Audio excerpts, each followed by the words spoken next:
Good morning, everyone, and welcome to today's workshop, Behind the Numbers. So today I will teach all of you how to interpret your blood test results. Okay, so I hope all of you have had breakfast already. Okay, so why do blood tests matter? Okay, so we can see in the world nearly 500 million people live with diabetes. Okay, so out of the entire population, 500 million is already suffering from diabetes, which we can actually detect through blood tests. Okay, and then if you look, another 17.9 million people die from heart disease every year. So this is another thing that we can detect from blood tests. Okay, and we can actually prevent this 17 million, nearly 18 million people from passing away. Okay, and if we look, 850 million people have chronic kidney disease. Okay, and this includes all those who have to go for dialysis as well. So you just imagine around 10 to 15% of the global population, okay, is suffering because the disease was not detected early. Okay, so most of the diseases that affect our population we call non-communicable diseases: hypertension, diabetes, heart disease, high cholesterol. All these are silent because in the beginning stages they don't have any symptoms. So the one true method to pick it up early is by doing blood tests and health screening. Okay, so this is why it is very important.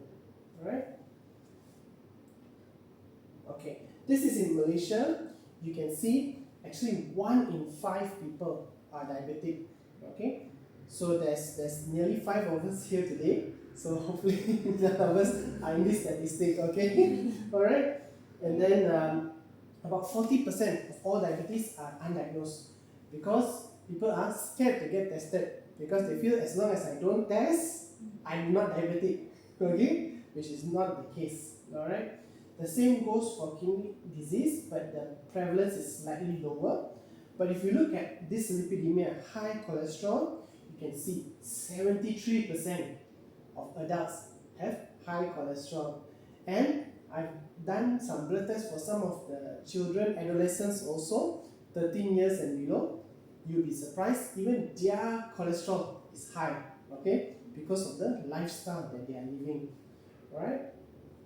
And as far as heart disease, cardiovascular disease goes, it's the number 1 cause of death in Malaysia. Okay, when we scroll on social media, we always see all the dash cam video, correct? Accident here, accident there. That is not the number 1 killer. The number 1 killer is still heart disease. Okay, so that's why it's very important to know how to interpret your blood tests. Okay, so just something about me. I'm Dr. Kirat. Okay, I'm your trainer for today.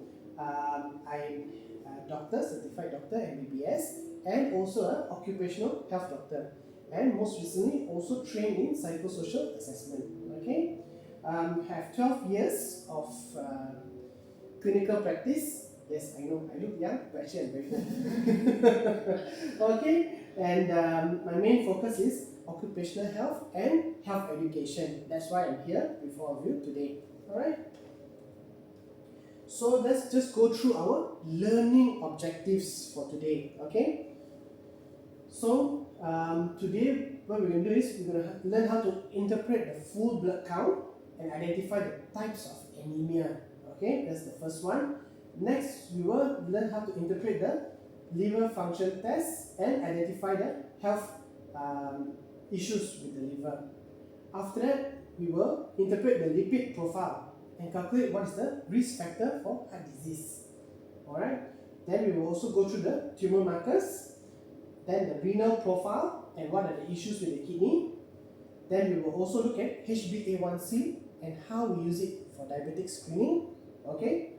And then also the other tag-on tests. Sometimes some of the patients will ask for example, thyroid function test, homocysteine and hormone levels. And lastly, we will look at how to interpret the urine FEME. Okay, so for this workshop, we will do a pre-test we will do a group session and we will also do a post test. Okay, so we will be testing your knowledge throughout this whole workshop. Okay, so this is just the breakdown for today's activity. Okay, so now we move on to the icebreaker. Okay, so now I give each of you 2 minutes just to try to describe yourself using one word, one color, and one number. Okay, this is just a very short breaker. The word have to be a positive word. So you cannot say, oh, I'm lazy, I'm sleepy, and so on. Okay, just choose any word, a positive word, a color, and a number, and try to explain. Okay, anyone want to try?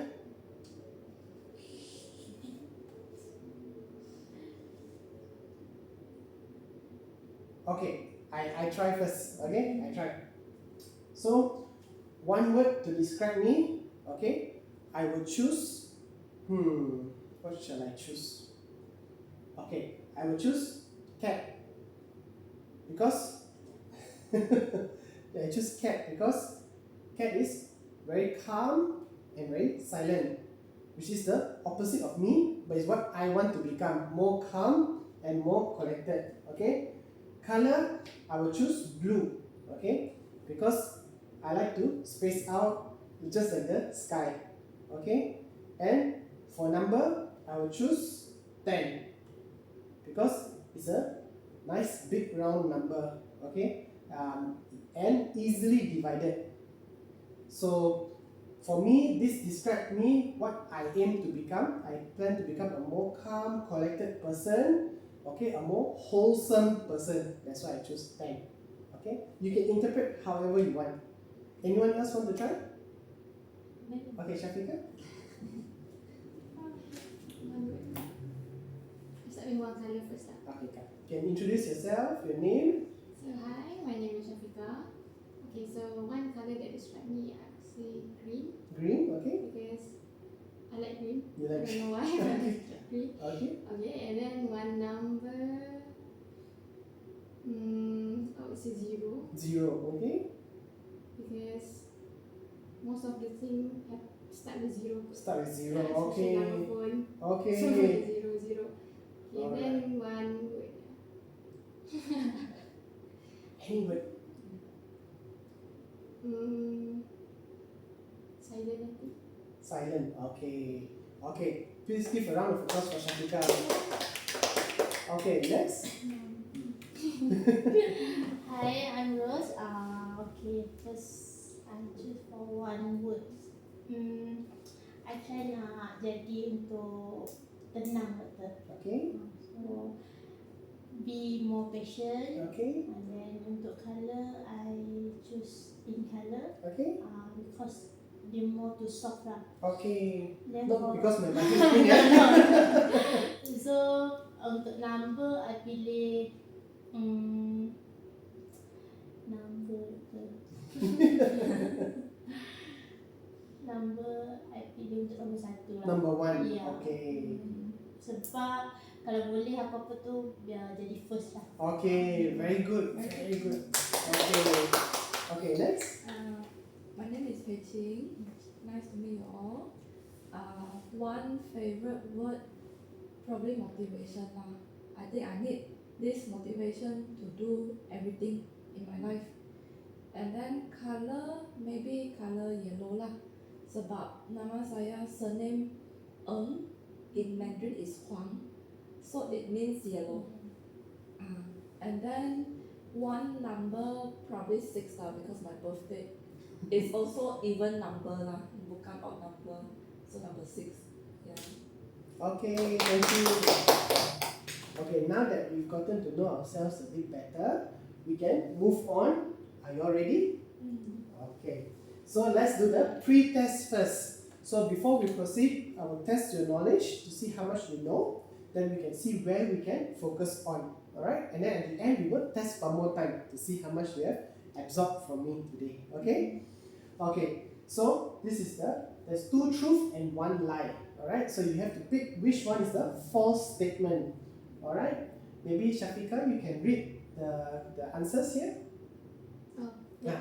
Read all, yeah. So A, normal hemoglobin for adult male is 13 to 17. Okay. Then HbA1c reflect blood sugar over the past 2 to 3 months, 6 months. Okay. Then C, elevated TSH usually indicate hypothyroidism. Okay. So So which one do you think is the false one? Of B. Okay. Let's have a look. Yeah, correct. So it's actually, sorry, this is a typo. It's supposed to say reflect for the past 6 months, but it's actually 2 to 3 months. Okay? Alright.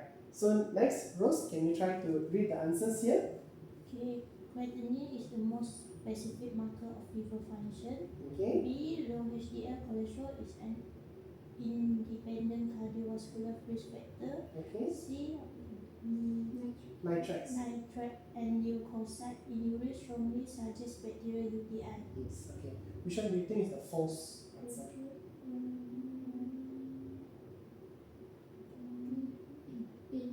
A. A, creatinine. Creatine is the most specific marker for liver function. I think this is false. Okay. Let's see. Yes, correct. Because creatinine is for kidney function. Excellent. Okay. Okay. Next, Beijing, maybe you can read the answers. A normal white blood cell count rules out infection. Okay. B, platelets below 50 increase the risk of bleeding. Okay. C, eosinophils are typically elevated in allergic reactions and parasitic infections. Okay. Which do you think is the false statement? B. Any other answer? B. B. Okay. Actually, the answer is A. Okay. So immunocompromised patients, they cannot have high blood. Sometimes they won't have high white blood cell, so you can miss out the infection. But if the platelet is low, then there's risk of bleeding. Okay. So now we know which part we can focus on. All right. So that wraps up the introduction part of today's workshop, and we will be moving on to the first module, which is full blood count. Okay. So what is the full blood count? Okay, it's not counting the cells one by one. Actually, it is counting the cells one by one. Okay, so we will be looking at the red blood cells, the white blood cells, and the platelet. Okay, so in Malay we say sel darah merah, sel darah putih, and platelet is sel darah kuning. Okay, so we have 3 colors. Alright, so if you look, the red blood cell itself, we seldom count because they are very small. What we actually do is we try to detect what's the level of hemoglobin. Hemoglobin is the protein that will carry iron and oxygen in the red blood cell. So, for example, you have your computer, but your computer, the main part is the CPU. The same for the red blood cell. The hemoglobin is the main component. Okay, so this is the most important. Then you can see we will also measure the RBCs. Okay, but this is less significant. Then the white blood cell, platelet, and then this MCV, MCH. Anyone know what this is? Not sure. Okay, so MCV is mean corpuscular volume. Okay, so we are looking at the average size of the red blood cell. Okay, so the size is important because if it's too small, it cannot do its function properly. Next, MCH, mean corpuscular hemoglobin. Okay, anyone know what is no? Okay, so this MCH is the average amount of hemoglobin in each cell. Okay, because once again, if there's too little hemoglobin, it cannot do its function. Okay, so how we will normally tell the patients is this MCV is the size of your red blood cell, and this MCH is the color of your red blood cell. So we want to make sure that it's not too small and not too pale. Okay, this is what we will tell them. Actually, see, I've actually put the answer here.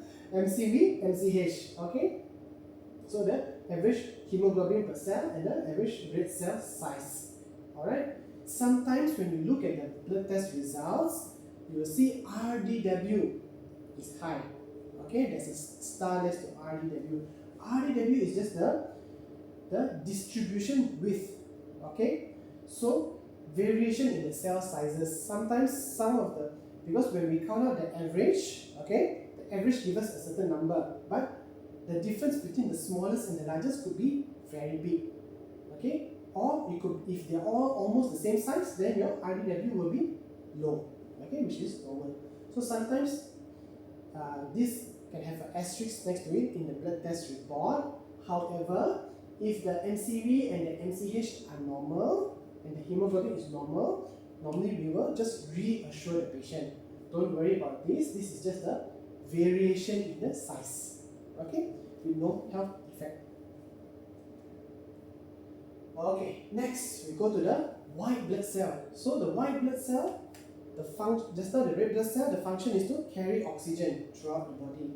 The white blood cell's function is to stop all the intruders from entering our body. So they are the security guard and they are the askar also, okay, to protect us. So we can see we have different type of white blood cell. The most important one is the neutrophil. So the neutrophil makes up about nearly 70% of our white blood cell supply, okay?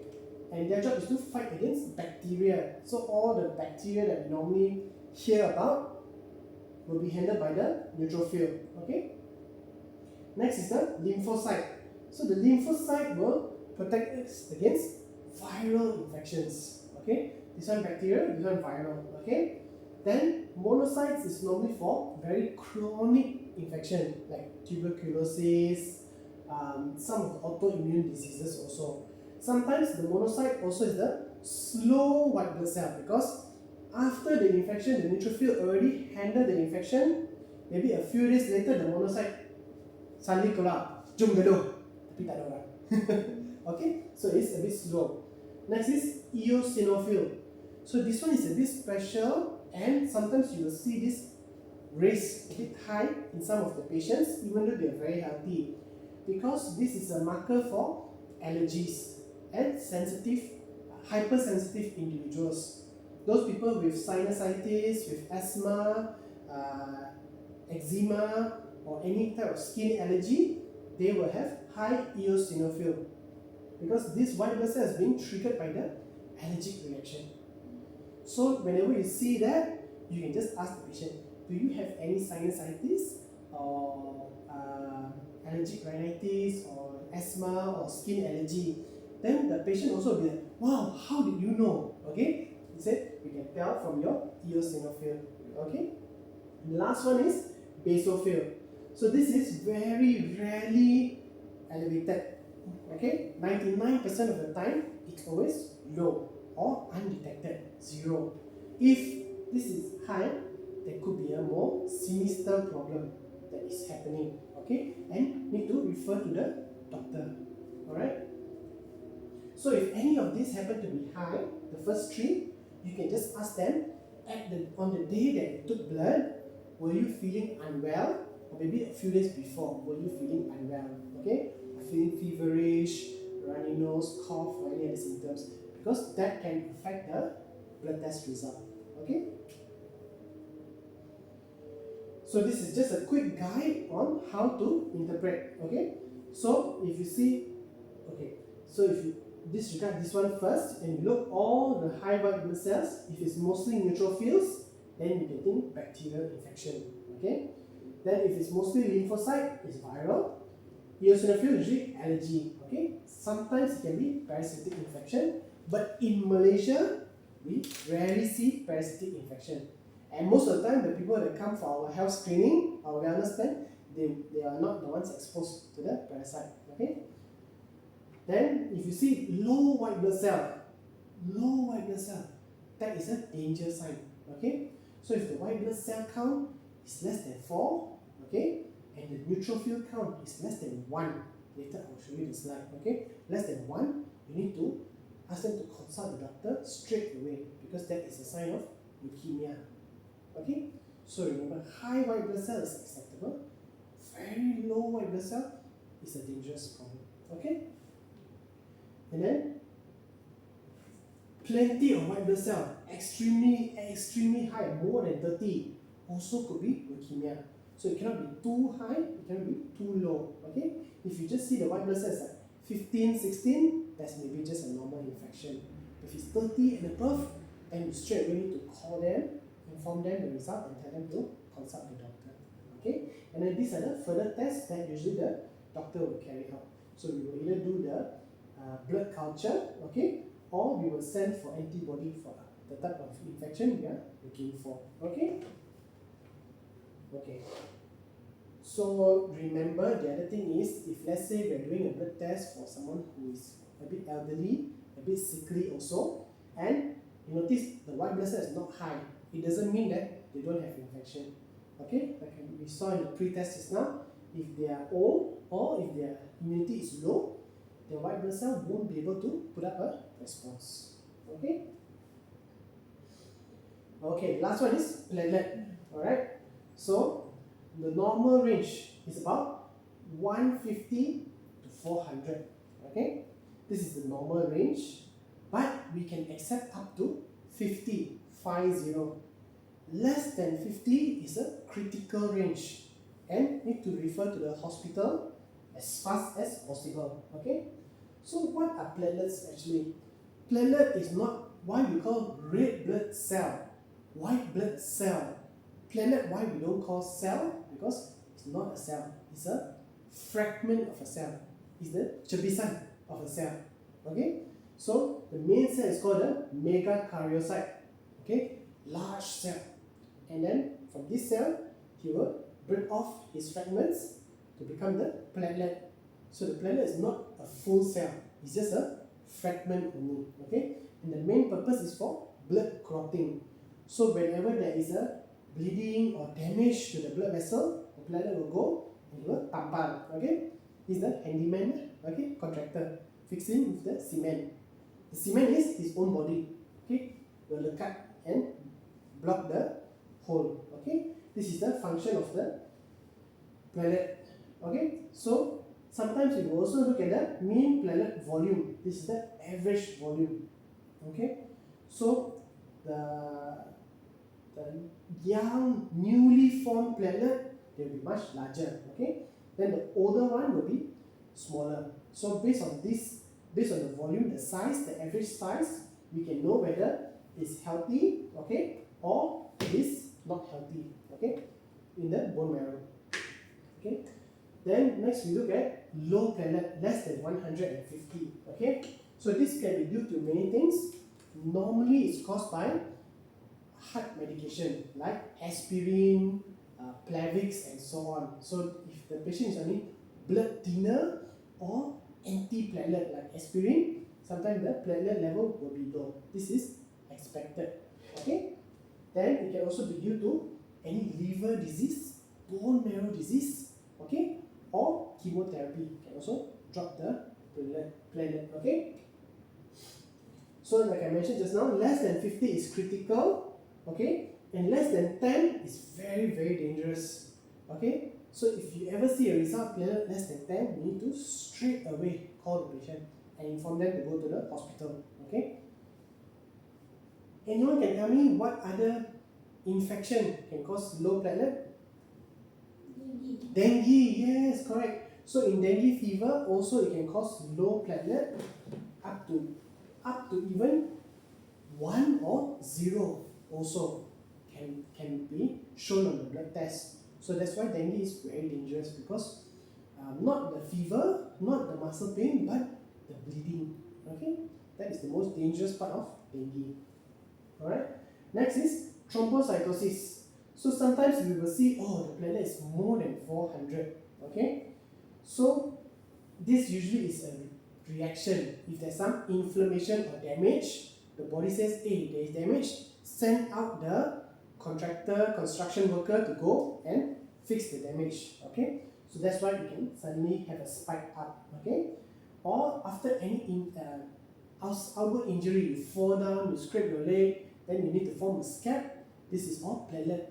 Okay, the scab that you see is all platelets actually. Okay, and then it can also be due to bone marrow disease. Okay, certain types of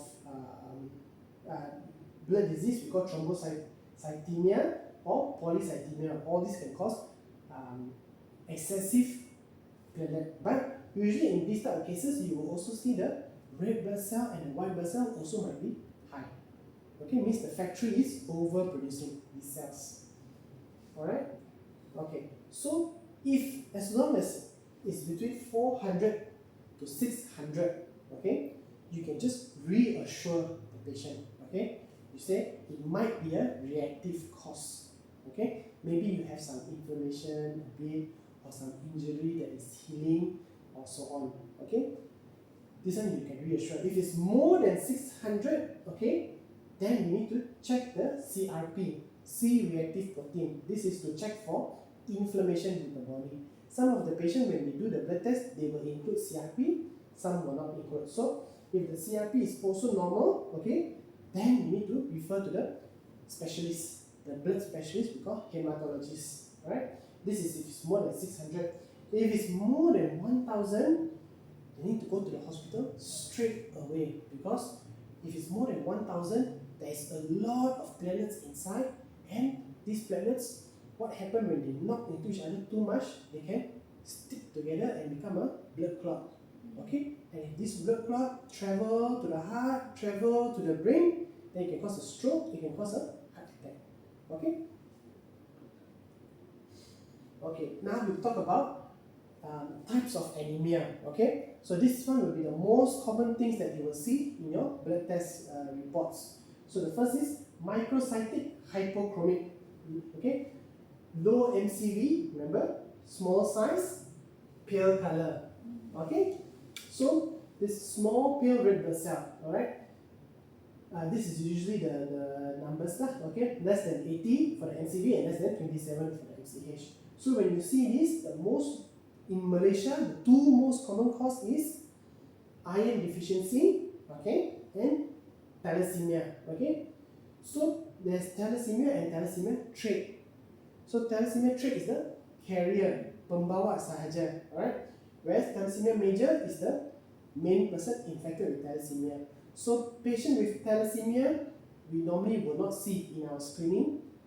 Major thalassemia, we won't see in our screening because it's detected when they are a baby, and they will need blood transfusion because their hemoglobin is always low, 4, 5, 6 around there. Okay, but thalassemia trait we can pick up. Okay, so the HB will be slightly low, maybe 10 or 9. Okay, with a low MCV, low MCH, and when we do the iron study, the iron level is normal, then this could be thalassemia trait.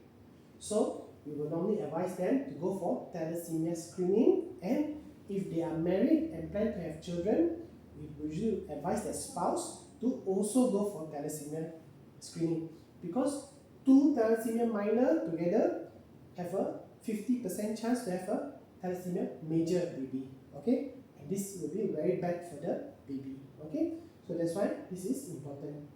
The last one is usually due to chronic disease, but very rarely we will see in our setting. Okay, so always remember, if it's iron deficiency, we will do the iron study with low ferritin, high binding capacity, and low iron level. Alright, if it's thalassemia, the ferritin is usually normal, then we will do what we call HB electrophoresis. This is the test for thalassemia. Okay, so not always we will be in the screening package, but sometimes if they request for thalassemia screening, then we can add on this HB electrophoresis. Okay, so it's always good to encourage, for example, if we know their previous result has low hemoglobin, we will encourage them to add on iron study also. Okay, because in thalassemia, you cannot give iron supplement. Sometimes what will happen is the patient come in, we see low MCV, low MCH, and HB low, we start iron, sangobion, autofer, and so on. But in the thalassemia patient, their iron level is normal. Okay, so when you give them iron supplement, it's actually toxic. Okay, so this is the important thing to. High iron diet different. High iron diet is fine, but don't ask them to buy iron supplement. ask them to do the iron study test first. Then only we proceed from there. Okay? Sometimes our intention is good, but it need to be very correct. Okay? The next is, okay, so these are the next step. So if it's iron deficiency, then yes, eat high iron diet and iron supplement. Okay, like ferrous fumarate, sangobion, and so on. Okay? Then after that, we need to look at what's the cause. What is causing this low HB? Is it really iron deficiency, or is it something like maybe their menses is a lot, okay, or maybe when they pass motion, there is some blood there, some bleeding, maybe from some hemorrhoids or internal bleeding, we're not sure, or from an ulcer also possible. So you can always just ask, like, do you have any other health issues? Are you follow up for anything? Okay. Then normally we will check back after 3 months. Okay, usually 8 to 12 weeks time. Okay, we check the HB, we check the iron also. Okay, normally we expect it to go up by 1 gram per month, roughly. Okay, so that's why usually 3 months you have a nice, maybe from 9 it goes to 12. Okay, so the same iron also usually every 3 months we will check back again. Okay, if you think it's thalassemia, we will confirm with the HB electrophoresis. Okay. And then we need to ask them to go for counseling, genetic counseling. Okay, right? And remember, don't give iron supplement for thalassemia. Okay, if you see the HB is very low, less than 7, this is a danger level, and you cannot wait for them to take the iron supplement. You need to refer them to the hospital for transfusion. Okay, if let's say you detect this level, you straight away inform them to consult the doctor. Okay. Okay, next is normocytic normochromic anemia. The HB is low, but the size and the color is normal. Okay, so usually this is because of chronic disease. For example, kidney disease, because the hormone to stimulate the red blood cell is formed in the kidney. But when this in the kidney is less, not at 100% capacity, so the hormone is also reduced and the red blood cells reduced. But the chiri of the red blood cell is the same. The size and the color is the same. Alright? So the other thing can be from blood loss. For example, they just went for surgery, okay, maybe like 3-4 weeks ago. So remember I said the HB increased 1 gram per month. So maybe they had gone for a surgery that caused their HB to drop to maybe 8.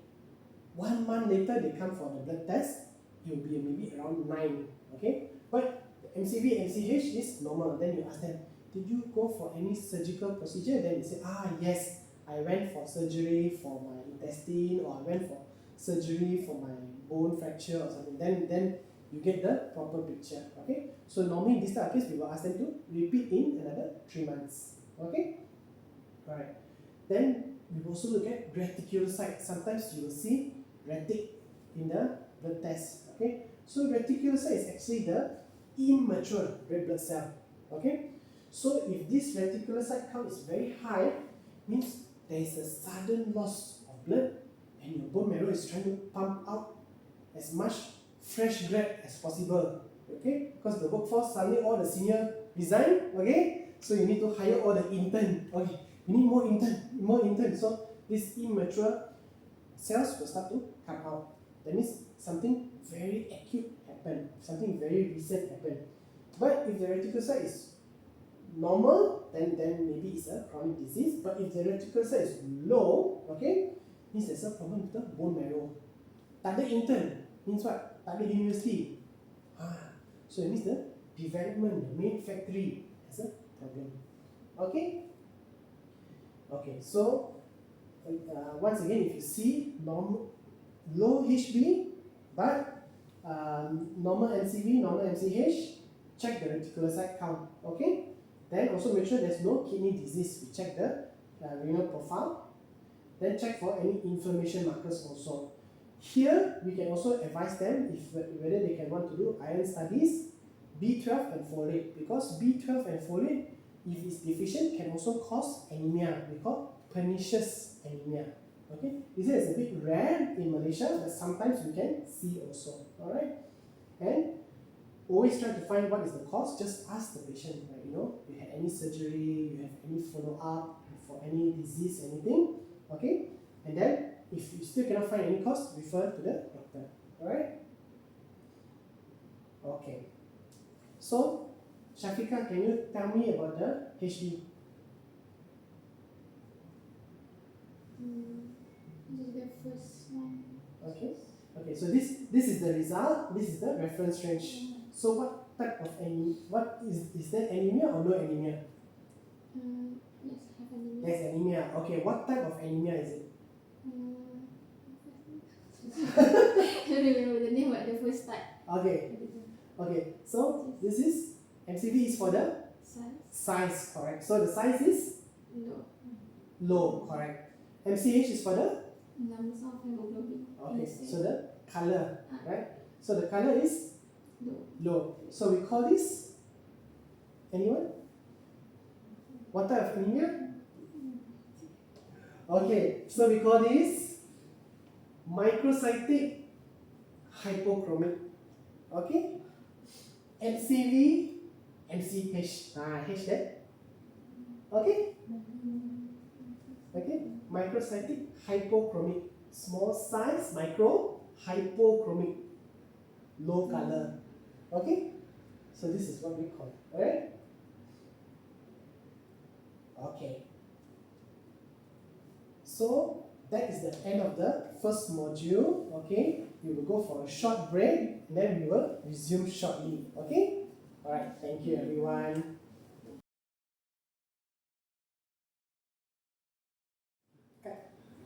Okay, so just now during the break, Shafiqah asked how to differentiate the beta thalassemia trait. Okay? So based on the result you show, there's HbA, HbA2, HbF. Okay? So HbA is HB adult. Okay? HbF is HB fetus. So newborn. So when we are born, it will be HbF. Okay? And because it's the circulation between the mother and the baby in the womb, right? After 3 to 6 months, that is when all of the HbF will be converted to HbA. That's why for newborn, normally we cannot screen for thalassemia yet. We have to wait for 6 months later. But in the beta thalassemia, there is a special HbA2. Okay? So if the HbA2 is elevated, then thing is beta thalassemia trait. Okay? Okay. So when you see a result like that, the HbA2 is raised, that is beta thalassemia. Okay? So, but why we say it's straight is because HbA is still the highest. Correct? But if it's major thalassemia, the HbA2 will be the highest. Okay? This one still nearly 90% plus is still HbA, the normal Hb. It's just 4% is the HbA2. Okay? Okay, any more question? Not detected too is Okay, so here it says not detected.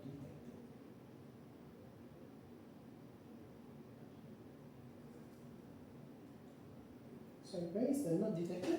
the HB inclusion. Oh, inclusion bodies, HbH. Okay, so HbH is another different type of entity. Okay, so this one usually we see in alpha thalassemia. Alpha thalassemia. So if they don't have, means it's not alpha thalassemia. Okay? Alright, okay.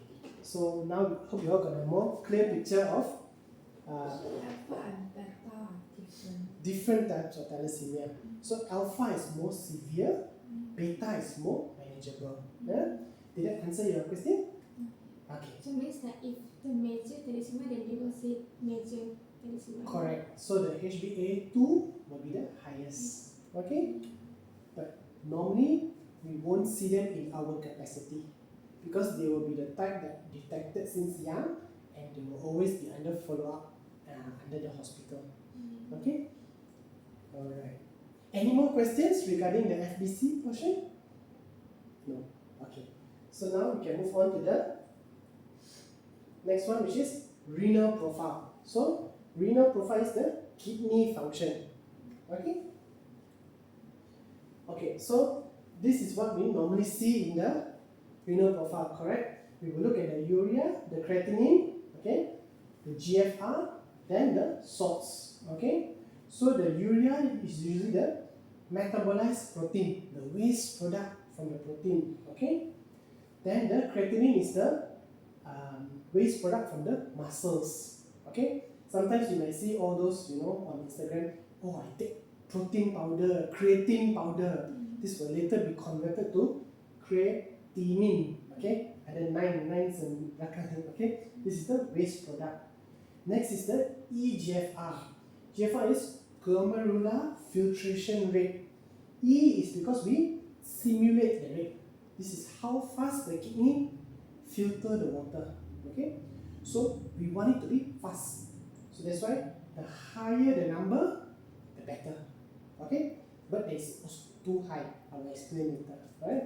But this is basically how fast the kidney can wash out all the toxin from our body. Which is the toxin? The urea, the creatinine. Okay? Then we also look at the sodium and potassium. You can see the difference. The sodium level is 100 plus, whereas the potassium level is less than 5. Because this sodium sits outside of the cell and the potassium sits inside the cell. That's why outside the cell is only a little bit. Okay? But they are very important. Okay? Sodium is for the fluid balance, whether you are dehydrated or not. And then potassium is very important for your muscle. And remember, the heart is also a muscle. So heart function can also be shown in the potassium. Next is your calcium and phosphate. These two must come together. Swami istri. Okay? Because they both will tell you about bone metabolism. Okay? Just the calcium alone or just the phosphate alone, you cannot get the full picture. Okay, which I will explain. Okay, so just now I mentioned the GFR, right? So it is how fast the kidney can filter the waste product. Alright? So we got stage 1 to stage 5. Stage 1 is normal, equals to or more than 90. Stage 2 is 60 to 89. Mildly decreased, but still normal. That's why it's green. Still normal. In this range, sometimes when the person is older, okay, maybe in their 70s, 80s, this filtration rate can go down. Same like all our machine, correct? Our car, our aircon also. Bila sudah tua, dia punya efficiency will drop. Okay, but it should still have some minimum accepted efficiency, which is 60. Okay? This is when it starts to get a bit dangerous. Stage 3, we separate into two, 3A and 3B. So, it's between mild to moderate and moderate to severe. So, anything less than 60, okay? At this point, you can refer to the doctor. Okay? Maybe at stage 3A, it doesn't have to be urgent, okay? Or you can just inform the doctor, hi doctor, I have this patient, GFR is less than 60, maybe around how much? This is the full renal profile, the urea, creatinine, how much? Then normally if the urea, creatinine is normal and it's just stage 3A, we will advise to repeat maybe in 3 months time. But if it's 3B and below, you need to see the doctor urgently. Okay? Because at 3B, it's moderate to severe and very quickly can go to stage 4. Okay? Stage 4 is very severe decrease. This is critical. If you see any result less than 30, you need to tell the patient straight away go to the hospital. Okay? 3B can still, 3A, 3B can still consult with our doctor first. Okay? 3A maybe just virtual consult or just through any correspondence. 3B need to be face to face. But 4 and 5 need to go to the hospital. At stage 5, when the filtration rate is less than 15, this will require dialysis. Okay? So sometimes some of the blood tests they will give this full range, correct? Stage 1 to stage 5 they will put there. And then some of the patient will ask you what is the meaning. So this is the meaning. The slower it is, the worse it is. And if it's stage 5, you need dialysis because the kidney cannot function anymore. Okay? Okay, so next you see low GFR, normal urea, normal creatinine. Okay? So this is because the GFR we will count based on a few things. That's why we put E, right? E because we simulate it. How we simulate? If not from the blood, then we can directly get the GFR. No. The lab will run this result through the computer. So the computer will ask, what is the age? What is the gender? What is the ethnicity? Because different age have different expected kidney function. Different gender also will have different size of the kidney. And different ethnicity also will have different size of the kidney as well. So maybe those of African ethnicity, they have the largest. And Asian, usually the smallest. So that is how we adjust to get the correct eGFR for that patient. Okay? So, as I mentioned, for elderly patient, maybe sometimes the GFR is low. And because, remember, creatinine is the waste product from the muscle. But old people, they don't have much muscle. So, the waste product will be low. Actually, it's not low. Tak ada pun muscle. So, cannot create the waste product. But, if we imagine maybe they had a lot of muscle, it might be very high. So, this is something we are missing out. So, you can see, when doing blood tests for elderly people, even the white blood cell doesn't show the correct picture. Sometimes the creatinine also won't show you the correct picture. Okay? So, usually when you see low GFR but normal urea creatinine, like I said, don't just dismiss it. Okay? Because it could mean that there is something going on. Okay? So, sometimes we can also send albumin creatinine ratio. This one is a bit more specialized test, which is they will collect the urine for 24 hours. Okay? So this one usually we only do in the hospital because it's a bit hard to do in our clinic type setting. Okay. Also check, are they taking any type of medication that can affect the kidney. Okay. High blood pressure medicine, diabetic medicine. Okay. And painkillers also. Right. So like I mentioned, if it's up to stage 3A, normally we repeat within 3 months just to confirm. Okay. But like I said, if it's already below 30, you need to go to the hospital straight away. So this renal profile, we will also do together with the urine FEME.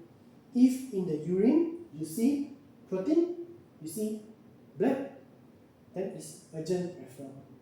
Okay? So regardless, even if the GFR is, let's say, stage 2, stage 3, 3A, but there's protein and blood in the urine, you need to refer. Okay?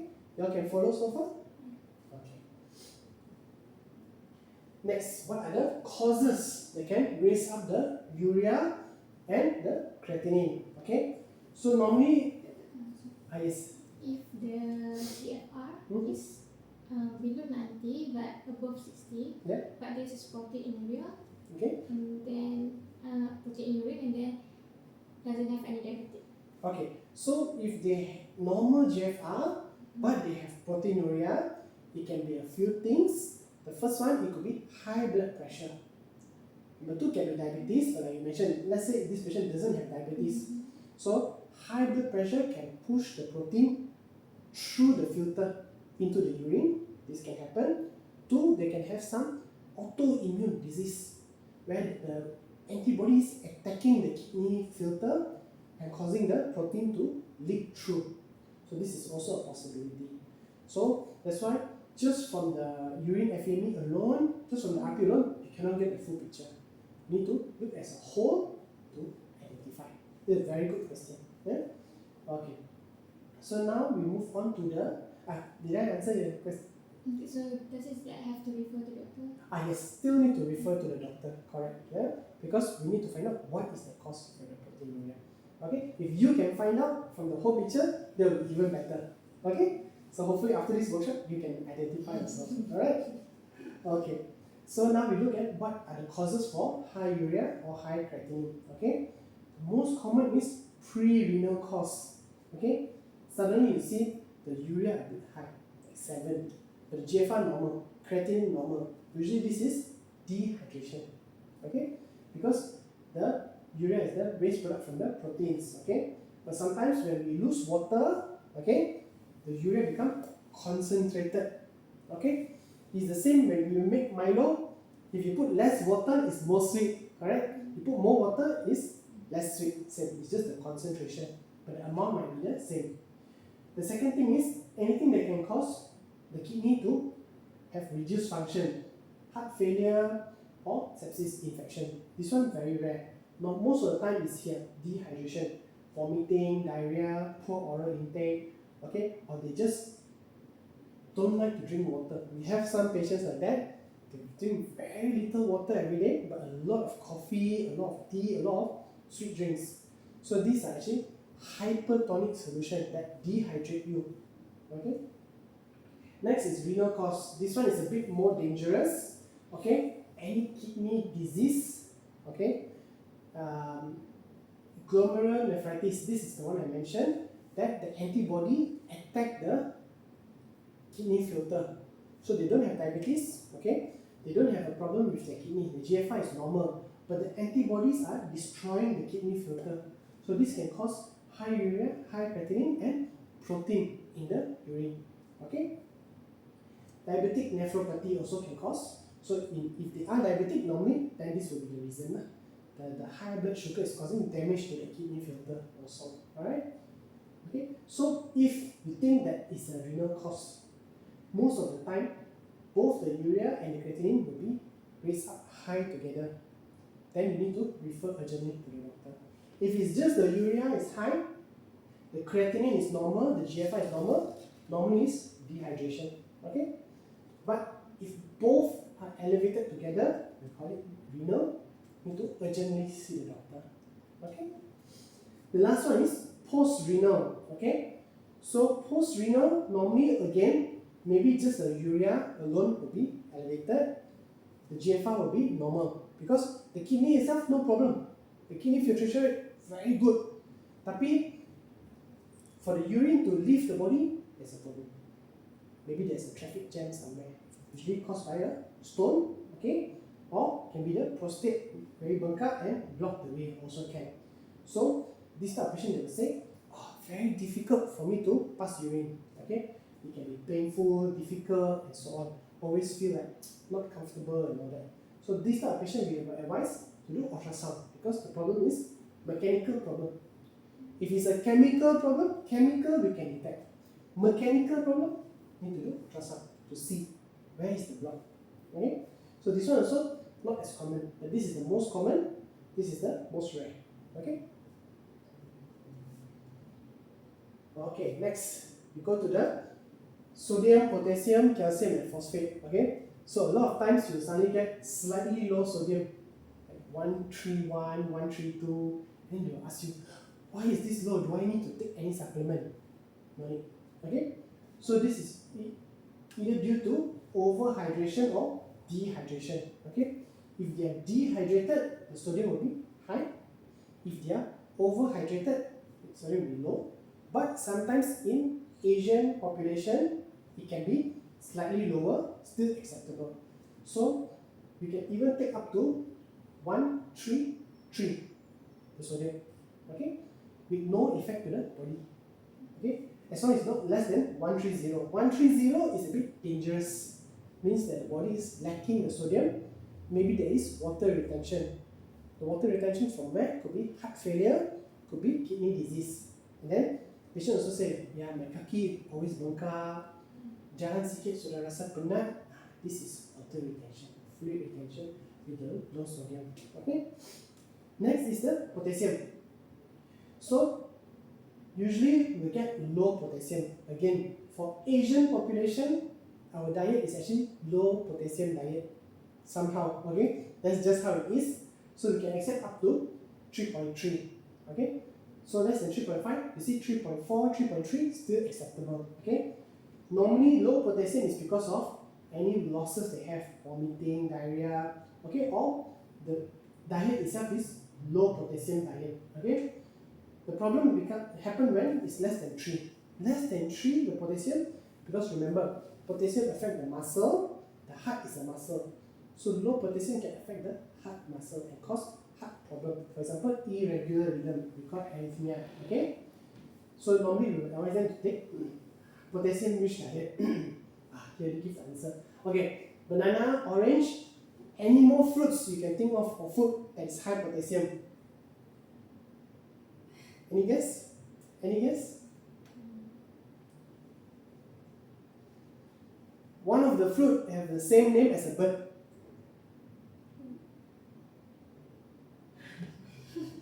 No. Okay, any fruit, any vegetable you can think of that is high potassium? Jambu. Jambu. Jambu is okay. Those grapes. Grapes is okay, but not as high as this yet. Berries. Berries also not as high. Kiwi. Kiwi, okay? Kiwi is very high potassium. Okay. Anything related to oranges that you can think of? Lemon, yes, lemon also very high potassium. Lemon, lime, kiwi, usually and oranges. Sour fruits, yeah. Those citrus fruits, very high potassium. Okay? And kiwi and of course banana. Yeah? These are the high potassium fruit. So normally if you see the potassium more than 3.0, less than 3.5, you tell the patient, no need to worry. Okay? You just need to increase the potassium in your diet. Okay? Then we recheck back after 6 months. Okay? Next is the calcium and the phosphate. So calcium is usually for the bone. Okay? Bone density, bone strength, and vitamin D also.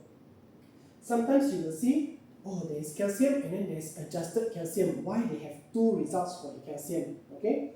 So the first one, calcium, is the actual amount of calcium in the blood.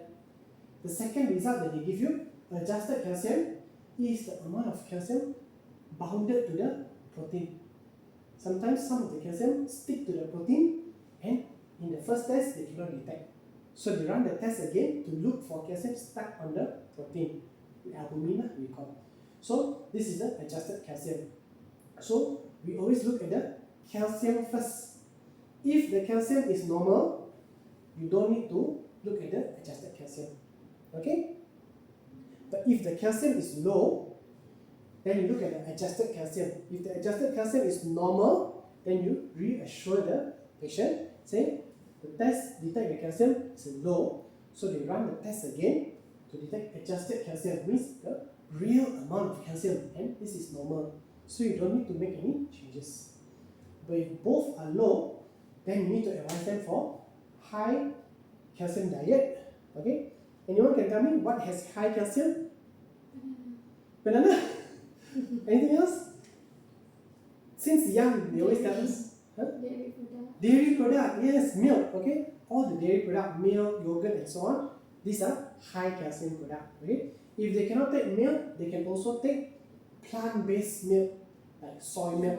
Okay, still contain good amount of calcium. Okay, the other thing with high calcium is broccoli. Okay, so vegetables also very important. Alright. So sometimes when you see this low calcium, low phosphate, we can also advise them to do vitamin D level. Okay, so this will give us a better picture because, like I said, the calcium and phosphate is Swami Istri. Okay, they work together. Their anak is the vitamin D. Okay, so you can test the whole family together to look at specific bone problem. Okay. Then last one is phosphate. Okay, so this one is also because when the vitamin D is low, or certain thyroid hormones are low, it can cause the low phosphate. And when your bone density goes down, your body will steal the phosphate from your, when your phosphate in the blood is low, the body will steal the phosphate from the bone. This one we call refeeding syndrome. Okay, the blood is hungry. Saya nak phosphate, makan tulang. But the tulang is also your body. So he's stealing from there. That's why the bone density go down. Okay?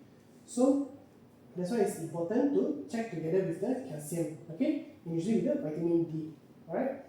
So food, high phosphate food normally will be things like potatoes. Okay? But we need to together. Okay? If we get the full picture, then we can know what is the problem. Alright? Okay, Ross, can you tell me about this renal profile? Okay.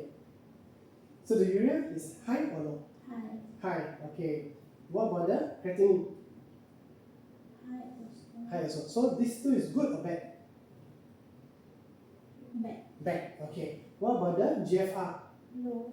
Low. So that is good or bad? Bad. Bad also. Okay. What about the sodium, potassium? Normal. Okay. Then potassium. High. High. Okay. Yeah.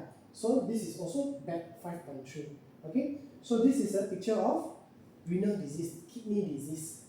High urea, high creatinine. The GFR is stage 3. 3B, yes, 3B, less than 45, okay? And potassium is high.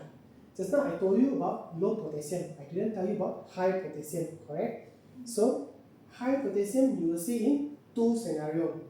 In a healthy person, all the blood result is normal, potassium is high, more than 5. Okay, 5.3, 5.4. With an asterisk there. Okay, they put there sample lysed, meaning that because remember I told you potassium sits inside the cell. Okay, sometimes when the blood taking is too difficult, okay, it can break some of the cells. You keep trying to pull, finally the pipe, okay, or pull too slow, or pull too hard, too forceful, high pressure, the cell can break. And when these cells break, the potassium inside the cell will leak into the blood sample. So it normally is supposed to be 5, but some of the cells have burst, leaking out their potassium also. So you get a false result, a bit higher result than normal. Sometimes we send the sample to the lab. The lab process the next day, many hours later. Or we take a sample today, but we forgot to send it. Okay, we send it the next day. The red blood cell inside will die. When the red blood cell inside die, they will break and release the potassium also. So that is the case we get a high potassium in the healthy person. Okay? What about in this type of picture? It's because the kidney function is dropping, the kidney cannot filter all the toxin, so each of the toxin will raise up. Okay? So if you see this type of urea, creatinine, GFR and the high potassium, this is dangerous. Okay, it's dangerous. But if you see only just the high potassium, everything else is normal. All the results until the urine FME normal. Then we can see whether the lab have put any remark regarding the sample. Did they say the sample is lysed or cell leakage, red cell leakage? They will put sometimes also. So if they put this there, then we just tell the patient. So the lab notified that actually there is some cell leakage causing a false raised potassium. So normally we will ask you to, if all the result is normal, we can repeat in maybe 3 to 6 months time. Okay? No need to repeat urgently. But if everything is raised and a lot of stars, then maybe we can refer to the doctor straight away. Yeah? Okay? Okay, so next is the liver function test. Anything you are not clear regarding the ring? Yes? If the any stone, Okay. so how the changes in the blood test? Okay. If there's any stone, okay, so if there is a stone, so usually the urine product is the problem. So you might have a high urea because the urea cannot leave the body, but the GFR is still normal. So when you look at the patient, see, okay, the creatinine is okay, but the urea is very high. And then the GFR is normal. So you know, the kidney, no problem. Just the urea isolated is a problem. Then so it could be, like I mentioned just now, dehydration can cause this. They have vomiting diarrhea, they can cause this. But then the patient said, difficult to pass urine. Tak lawas. Bila pergi tandas, tak lawas. Selalu rasa tak selesa. Then you think, okay, this could be the stone. So from it can be pre-renal or post-renal. Just now that I mentioned. Let's go back to the slide and see here. Oh, okay. pre-renal or post-renal. Okay, so this one will come with the feeling together, urine retention, discomfort, unable to void completely, and so on. There is like blood in the urine. Blood in the urine also. Yeah, possible. So then it could be post-renal also. Okay, but sometimes renal also can have blood in the urine. Okay, pre-renal, very rarely. We usually don't see. Okay, but yes, renal cause have blood, post-renal will have blood also. Yeah, okay, is that clear? Okay, any more questions? All good? Okay. Okay, so now we move on to the next one. Liver function test. Okay, so this one is a bit long. Okay, when you look at the liver function, there's so many things. There is protein, albumin, globulin, and all the AST, ALT, ALP, BBC, CNN are all inside. TV3 and TV7 all inside. Okay, so it's a bit long, but we will try to separate it out for you. Okay, normally the top is the albumin, globulin, and so on. We skip that first. Okay, skip that. We come to this first. ALT, AST. Okay, alanine transaminase. Okay, aspartate transaminase. Anything that ends in ASE is enzyme. So we are looking at the enzymes, liver enzymes. Okay, the first two ALT, AST is hepatocellular. Hepato means liver and then cell. So this is the liver cell enzyme. So if the ALT, AST is high, there is a problem with the liver cell. Liver cell. Okay? So liver specific enzyme for liver damage. Same but less specific than the ALT.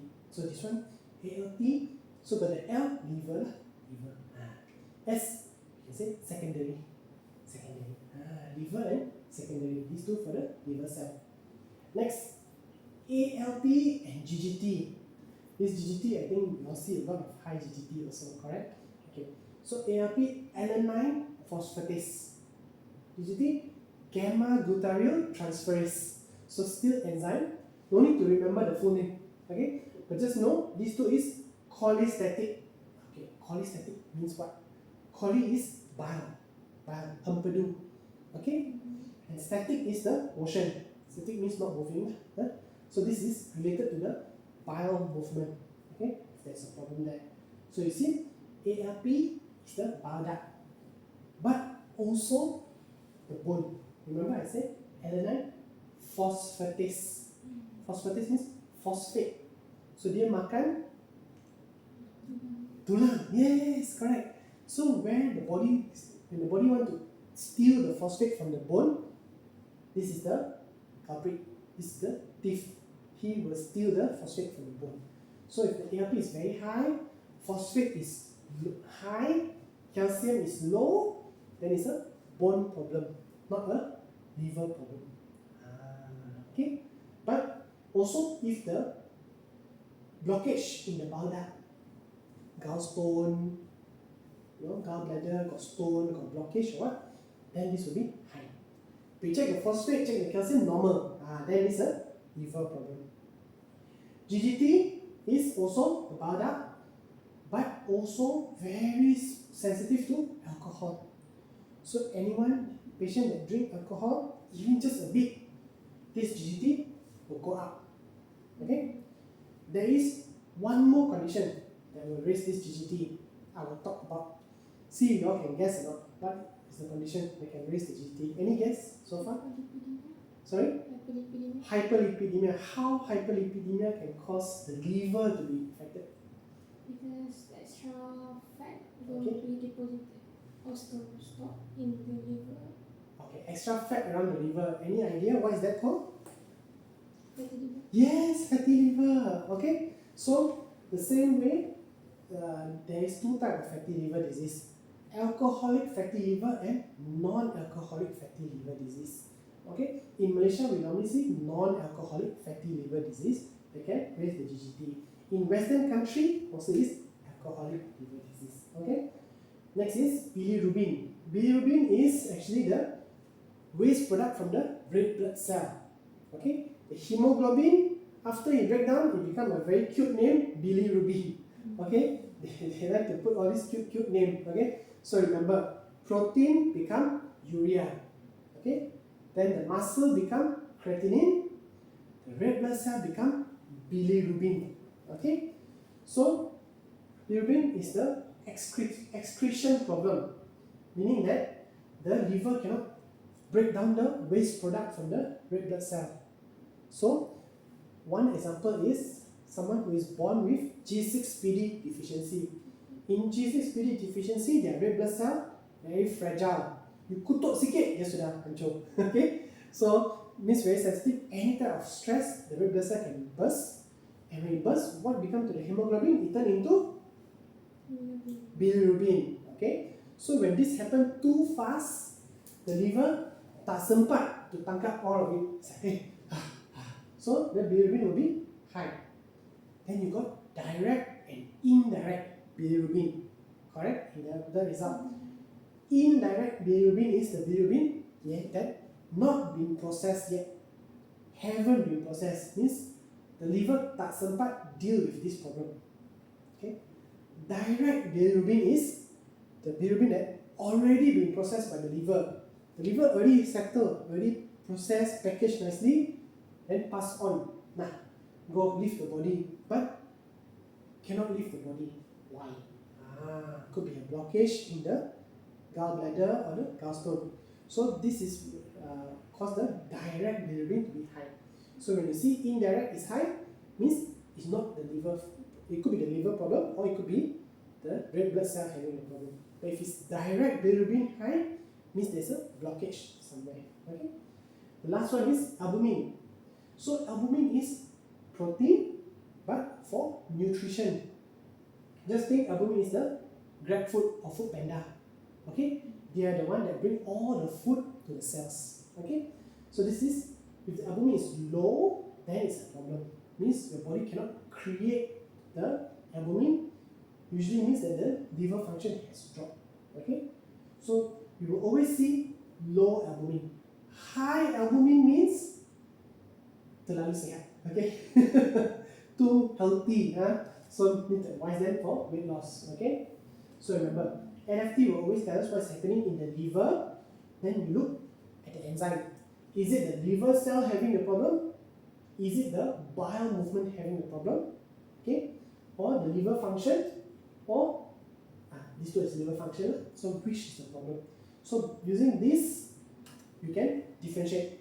Don't worry, I will give you the slides. So in next time when you all are trying to figure out, looking at the result, you can refer to this table. Okay, this will be very helpful to explain to the patient. Okay, so now we got albumin and globulin. There's two types of protein. So if you look at your blood test result, total protein, okay, let's say total protein is 55. You will see albumin 35, globulin 20. Total protein is just albumin plus globulin. It won't run from this formula. It's just the sum of the two formula. Okay. So like I mentioned, albumin is made by the liver. Okay. It's just to bring food around in the body. Okay, and also to keep the blood pressure in the blood vessel. Okay. You know, sometimes for example, you want something to float. You put an egg in the water, it won't float. Then you add salt, then it will float. So the salt acts as the pressure, oncotic pressure. Same with the albumin. This one is a bit complicated, but not necessary to know. No need to explain to the patient also. Okay, just know that this is important for the nutrition. Okay, so it can be low because there is direct liver problem. The liver itself function is low efficiency will cause low albumin. Okay, next is malnutrition. Okay, means they are not eating enough, starvation, or any chronic disease that cause very poor appetite, have low albumin also. Fasting, is it? Fasting won't. So this one will be starvation, meaning that the body didn't get the nutrition and have to reabsorb some of the nutrition that it already has. Okay. For example, people with cancer, the cancer cell will steal their nutrition, so their albumin will be very low. Okay. Alright. And chronic inflammation. This one is a bit more rare. Okay. For globulin there is also a type of protein, but they form alpha, beta, and gamma immunoglobulin. Any idea where you see this term before? Immunoglobulin. Also in short form is Ig. Ig. Okay? So we got alpha, beta, gamma, IgG, IgM, heard before, IgE. These are called antibodies. Okay? So the globulin is the antibodies actually. So immune cells, that Ig. Okay? So all these IgG, IgA, IgM, these are your antibody. Okay? Produced by the liver. Okay? So when there is low globulin, means that maybe the immune response is not very strong. If there is high globulin, means at that time there could be infection. Okay? So we look back at where? To check for infection, where do we look at? White blood cell, correct. So you look back, is the white blood cell raised? Yes. Is it the neutrophil or lymphocyte? And then you see globulin is also high. So we explain to the patient. Okay. So when we look at the white blood cell, the neutrophil is a bit high, okay, and the antibody, the globulin, also a bit high, meaning that maybe at the time of blood taking or 1 week prior, maybe you were not well or just starting to fall sick. That is why this globulin is high. So no need to worry. Normally, if we repeat in this case, it will be normal. Okay.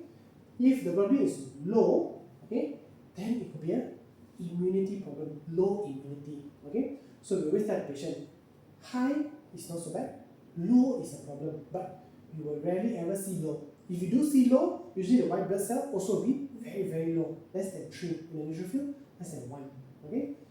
So just to touch back again in the FBC portion. In the FBC portion, sometimes they'll give you percentage and actual number. Okay? The percentage is not important, the actual number is important. So if the percentage is high, but the actual number is normal, you just reassure the patient only. Okay, that is the difference. Right? Next, we will look at the ratio, albumin to globulin ratio, meaning that this one divided by this one. Okay, normal is 1 to 2.5. Okay, so when it's low, less than 1, means that albumin is low or the globulin is high, either one. Okay, so this one is a bit hard to detect, you need to look at it individually. Okay. But if albumin is very high compared to the globulin, that means there's a problem with the immunity. Okay? So this one, you don't always have to calculate, okay? But it can be helpful, especially when there is a mismatch in the numbers. Suddenly you see why the albumin very low, globulin very high, or the other way around. Okay? But for the sake of counseling the patient, usually we will not need to use this ratio. Okay? Okay, so next is the ALT, AST, just now I mentioned hepatocellular enzyme. Okay, ALT, alanine aminotransferase, the most specific liver secondary. So this is the most specific one for the liver. Okay, when the liver cell itself get damaged, it release this ALT, then it will be high. Okay, so usually it can be due to non-alcoholic fatty liver disease, okay, and certain type of medication also. Okay, if it's very, very high, up to 3 to 10 times the normal, okay, then you think of direct disease to the liver, such as hepatitis. Okay, so remember, we can still accept up to 3 times of the ALT. Okay, so let's say you say the ALT may be about 100, okay, still within the normal range. Okay, severe, more than 10 times, this one is an emergency. Okay, there could be something very, very bad going on with the liver. I need to refer to the doctor. Okay, so non-alcoholic fatty liver disease is now the most common cause of raised ALT, mild raised ALT. So if you see the ALT is raised, the GGT raised, and the cholesterol also slightly raised, then you need to ask them to see the doctor to consult for fatty liver disease. Okay, so you also happy. Okay, alright. So AST, aspartate aminotransferase, or the secondary liver cell one. Okay, less specific compared to the ALT, Okay, sometimes some of the muscle injury can also cause the AST to go up, but not very significant. Okay, so we normally count out the ratio AST to ALT ratio. Okay, AST divided by this we call Hrdc ratio. Less than 1 means most probably is fatty liver. Okay, less than 1 meaning this one divide this, less than 1 usually fatty liver lah. But more than, if 1 to 2, maybe it's some liver problem, like liver cirrhosis, liver scarring. More than 2, meaning that this is raised much higher than this, then we think alcoholic liver disease. Okay, this is the difference. Suddenly you say, hey, why the AST very high, ALT is normal? Could be alcoholic liver disease. Need to ask them. Okay, or certain type of medication. But more often than not, ALT will be higher than the AST. Okay, so this tool is very simple, just to calculate whether it's alcoholic or non-alcoholic liver disease. Okay.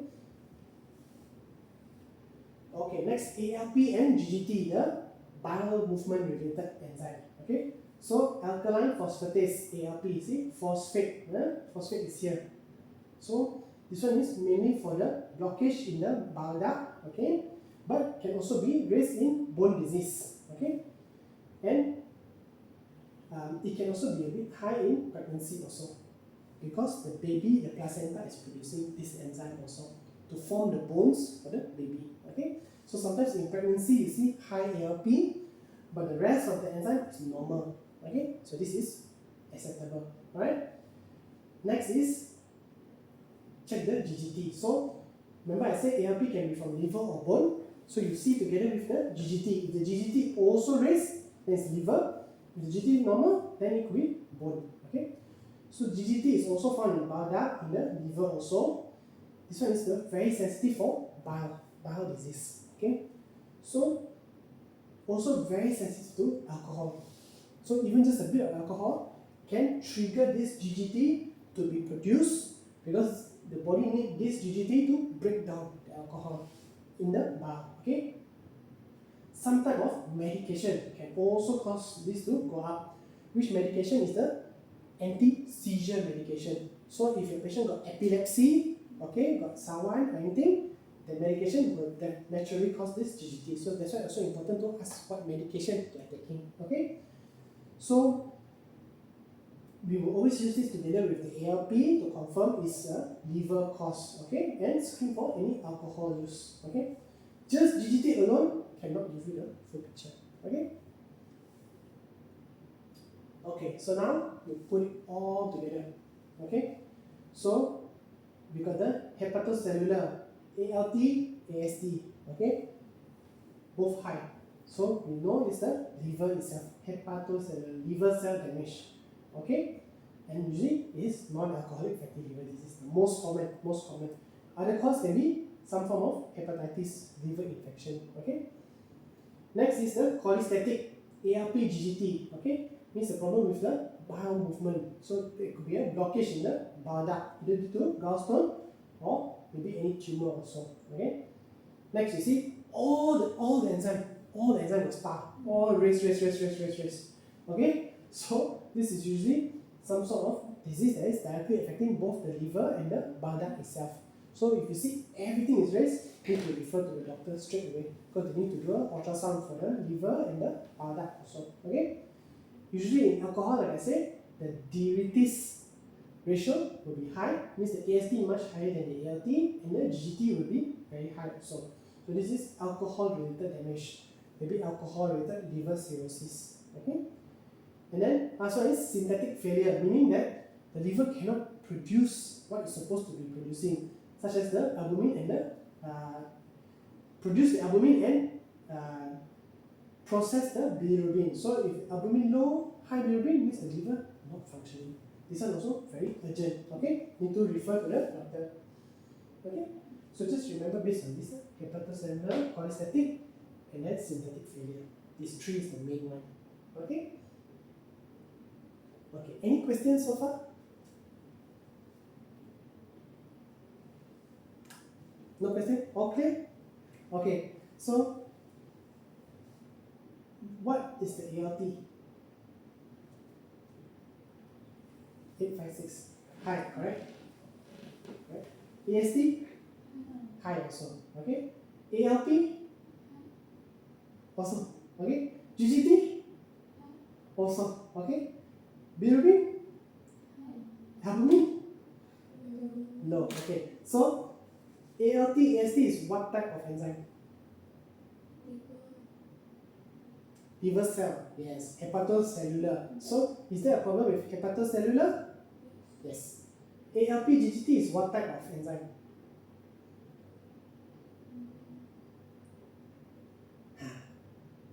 Bowel movement, correct? Cholestatic bowel movement. So is there a problem there?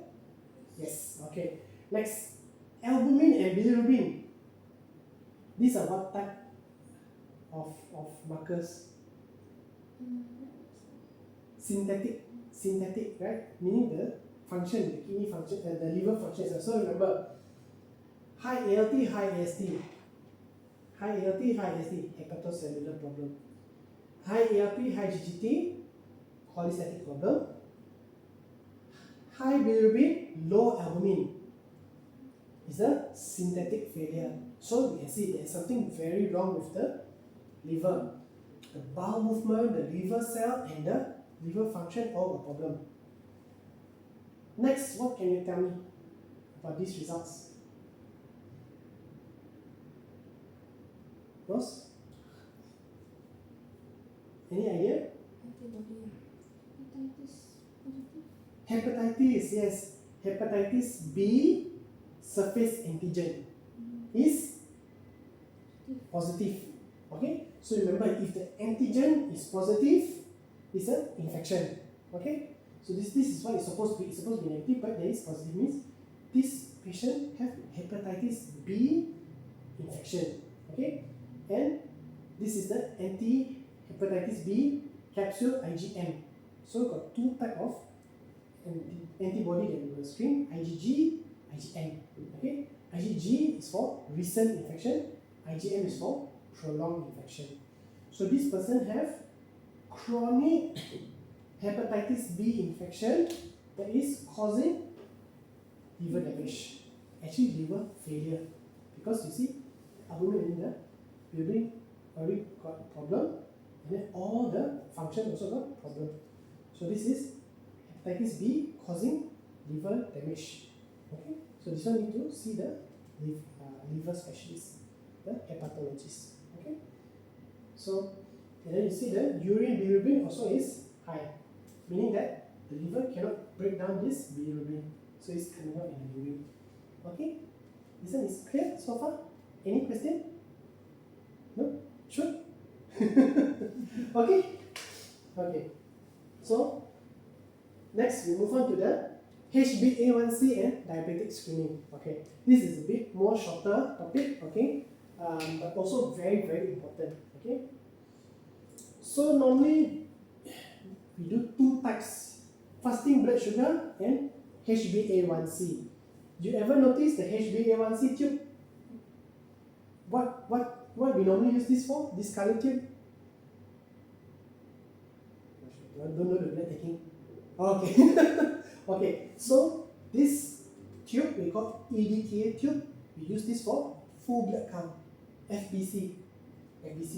This one we call sodium fluoride tube.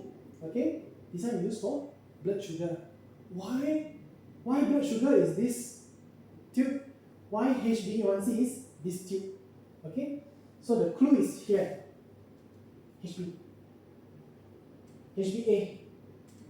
HbA adult, 1C.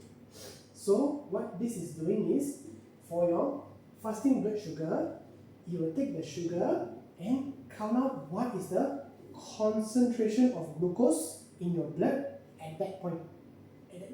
Same like your instant one, it's just a snapshot of the blood sugar at that time. Maybe if 1 hour later you take again, it will be different. Tomorrow you take again, it will be different. It's just a snapshot. Okay, so means that at that moment only, how much is the level? Okay, how much will it be tomorrow? We don't know. How much was it yesterday? We don't know. And need to fast, usually 8 to 10 hours. Okay, Whereas the HbA1c, it measures the percentage of hemoglobin that has glucose attached to it. So this one is looking outside of the cell. This HbA1c is looking inside the cell. Okay? Because sugar will normally go and attach to the protein in the red blood cell. So we look how much sugar is carrying. Okay? So we know the red blood cell live for around 70 to 140 days. Average is 90 days. We can say 90 days. Okay? So about 3 months. So the HbA1c will reflect what is the average blood sugar over the 3 months. Okay? So that's why this is more accurate, because from 3 months ago to today, we can detect what is the percentage of sugar binding to the red blood cell. So if your patient say, oh, semalam saya makan durian, it will not raise the HbA1c. Okay? Semalam saya makan es krim satu tak, it will not raise the HbA1c, because it need to be their actions over the past 3 months. So if the so you can explain to them, this HbA1c is the average purata 3 bulan. So pas 3 bulan, kalau setiap hari makan manis, akan tinggi. Okay? It's not just yesterday or the day before. For the fasting blood sugar, some of the patients very clever. They know tomorrow is their blood test. Today they don't take any sugar. Okay? So FBS is normal or low. Sometimes low. You say, why is it low? Okay? But HbA1c for the past 3 months, you will know. Okay? It's like a movie. This is a snapshot. Okay. So the whole movie for the past 3 months, we know whether they're taking their medicine or not taking their medicine, whether they comply to the diet or didn't comply to the diet. We will know through the HbA1c. No need to fast, because why? Past 3 months average. So you can take any time also. Okay? So not affected by the meal, stress or time of day. If you're stressed, blood sugar can go up. Okay? Meal, blood sugar will go up. But it won't affect the HbA1c. Okay? Is that clear so far? So which one is more accurate? HbA1c. So when the patient want to come do the wellness test, always recommend them HbA1c add on. If they say in their package don't have the HbA1c, ask them to add on. Then they ask, why should I add on? Because of this. This one is more accurate. Okay? Insulin test tu? Insulin test. Okay. So insulin test is to test for the insulin produced by the pancreas. This one is very specific test, and most of the time not needed, because it's over the screening test already. Screening test will be the HbA1c, FBS. Insulin test is just to confirm further. But normally HbA1c is enough to confirm, but sometimes we want to know when we treat people with diabetes, what we're doing, the medication is actually telling the pancreas, hey, please produce more insulin. Please produce more insulin. Maybe the pancreas already rosa only can produce 50% insulin. So the medication, diabetic medication like metformin and so on, is to help the pancreas create more insulin. But if you do the insulin test and it's very, very bad, means the pancreas cannot create the insulin, that is when you need to give insulin.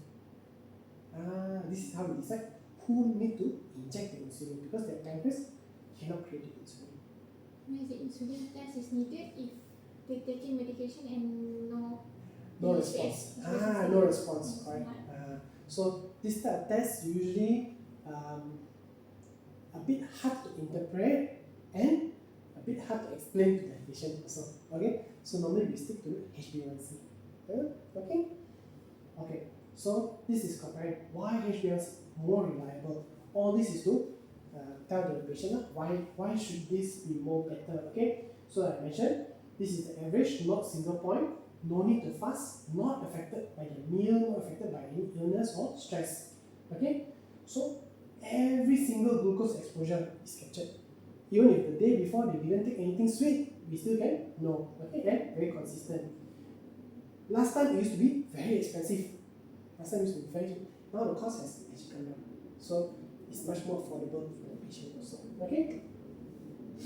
Okay.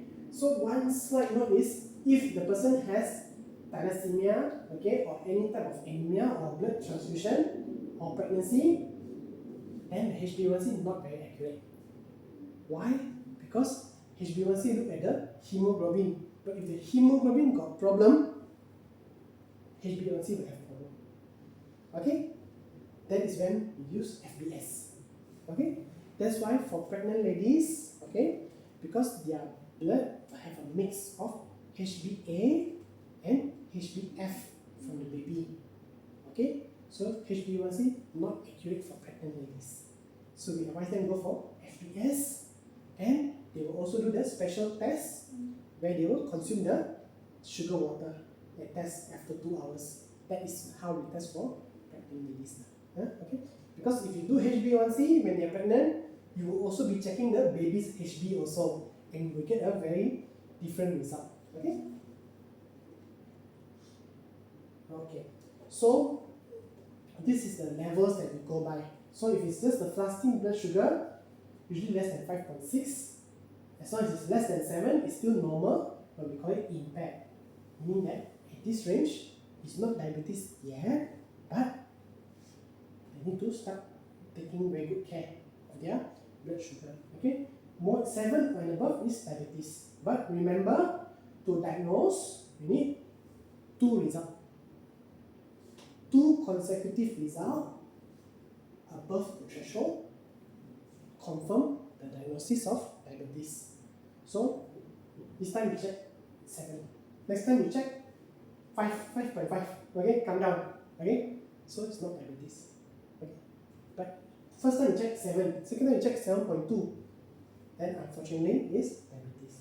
Okay, similar with HbA1c, we take 5.7. Okay, see this one is millimole per liter, the amount of sugar in the blood. This is actually percentage. How many percent of sugar is covering the red blood cell? So this one is a bit more accurate. So here they break down for you how many millimole per mole, but actually we go by percent, easier to understand. 5.7 normal. 5.7 actually this is what? 6.3. Okay, some places 6.5, some places 6.3. But up to here, we call impaired fasting, impaired glucose, pre-diabetic range. This range is still reversible. Okay, so you need to tell them you're in the pre-diabetic range. You need to work very hard on your diet and your lifestyle. Cut down the sugar, cut down the calories. Okay, and 6.5 and above is diabetic range. If you get 2 HbA1c more than 6.5 within 3 to 6 months, is diabetes. Okay, just 1 still not. We don't diagnose as diabetes yet. Okay. Okay. So if they already have diabetes, the treatment we want is less than 7. As long as the HbA1c is less than 7, we can explain to the patient, your body is the same as someone without diabetes. So the risk of you getting a complication from the diabetes, the foot disease, the kidney disease, the eye disease, is very low, nearly the same as someone with no diabetes. Okay? That's why HbA1c is important, not just to screen for diabetes, but to see how effective the treatment is also. Okay? Okay. So this is normally what we will advise for them. Okay? If in the pre-diabetic range, okay, they need to go for weight loss, about 5 to 7% of their body weight. Okay? So this 5 to 7% will significantly bring down the HbA1c because it reduces the fat storage in our body. Okay? Next is exercise. Okay? Doesn't have to be very intensive. Just some moderate intensity is enough. It doesn't have to be very long. Okay? Just about 2.5 hours per week. How they want to space it out is up to them. Okay? I think this one you all are more familiar with wellness, correct? I think you all should be teaching me about this. Okay? And then, of course, the diet is to restrict the sugars, restrict the carbohydrates as well. Okay? And then, HbA1c, remember, because we know the red blood cell lifespan is around 90 days. So don't test shorter than 3 months. It's wasting money. Okay? Always test 3 months. Okay. That's the most best way to utilize the HbA1c. Okay? Then, of course, screen together. Screen the blood pressure together. Screen the BMI together. Screen the cholesterol together. Okay? If they are already in diabetic range, course, all these measures they still need to do, but then we will also start medication for them. Okay? And then what the HbA1c is at the time we diagnose will determine what type of medication we will start for them. Okay? So this one normally we refer to the doctor to start the treatment. Okay? But generally, if we can catch them here, this will be the best. Okay? Okay. So Shafiqah, can you tell me about the HbA1c? HbA1c is high, Okay? and fasting blood sugar also high. Okay. Alright. So this HbA1c is in what range? Pre-diabetic or diabetic? Diabetic. Diabetic range, huh? Okay, more than 6.5. More than 6.5. FBS also is diabetic range because more than 7. Okay? Okay. Any more questions? What range that we should refer the patient to the Okay, so what range? Okay, this is a very good question. So, in this pre-diabetic range, you can still give the advice. You can still give the advice, but once we get the first result of diabetic range, refer to the doctor. Okay, don't wait for the second range. Okay, let's say you get a patient come in, first time you take is diabetic range, then you say, okay, so you do all this, and then you come back after 6 months, we test again. You come back after 6 months, we test, oh, malangnya, tuan ada diabetes. Okay, we don't want that. So if you get the first result, straight away refer them to the doctor. So you can go with intensive therapy, either the lifestyle changes and so on, to bring them back here. But if it's here, pre-diabetic range or impact range, as the wellness team, you all can still handle this and give the appropriate advice to push them back here. Okay? Any more question?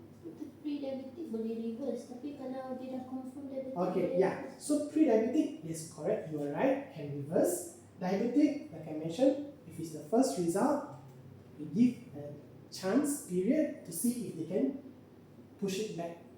But the longer they remain here, the chance to reverse drop very quickly. So we don't delay. So once we get this first result in the diabetic range, within 3 months we must test it. Don't wait too long. The second result is already also diabetic range, means that even though they try the lifestyle modification, it didn't work because their pancreas not producing enough insulin. This is when they need the medication to stimulate the pancreas to create more insulin. Okay? Unfortunately, there is no exercise or food that can boost up our insulin level. Okay? That's why the diabetic medication is a bit harsh in a way. It's harsh, it's not very natural because it's forcing the pancreas to create the insulin. Okay? So this is the problem. That's why we try to catch them here. Remember, if the first result is here, straight away we refer to the doctor. And then, if you want, you can straight away plan. Okay, repeat in 3 months' time. Then you suggest to the doctor. You say maybe this patient will come back again to our wellness to do the test again in 3 months' time. So then make everyone life easier and also show how capable you are. Okay, means you understand the HbA1c. Okay. Any more question? No? All clear? Okay. Next, we move on to the fasting lipid profile. Okay. Okay. So I just give you 1 minute just to familiarize yourself with this table here. Okay.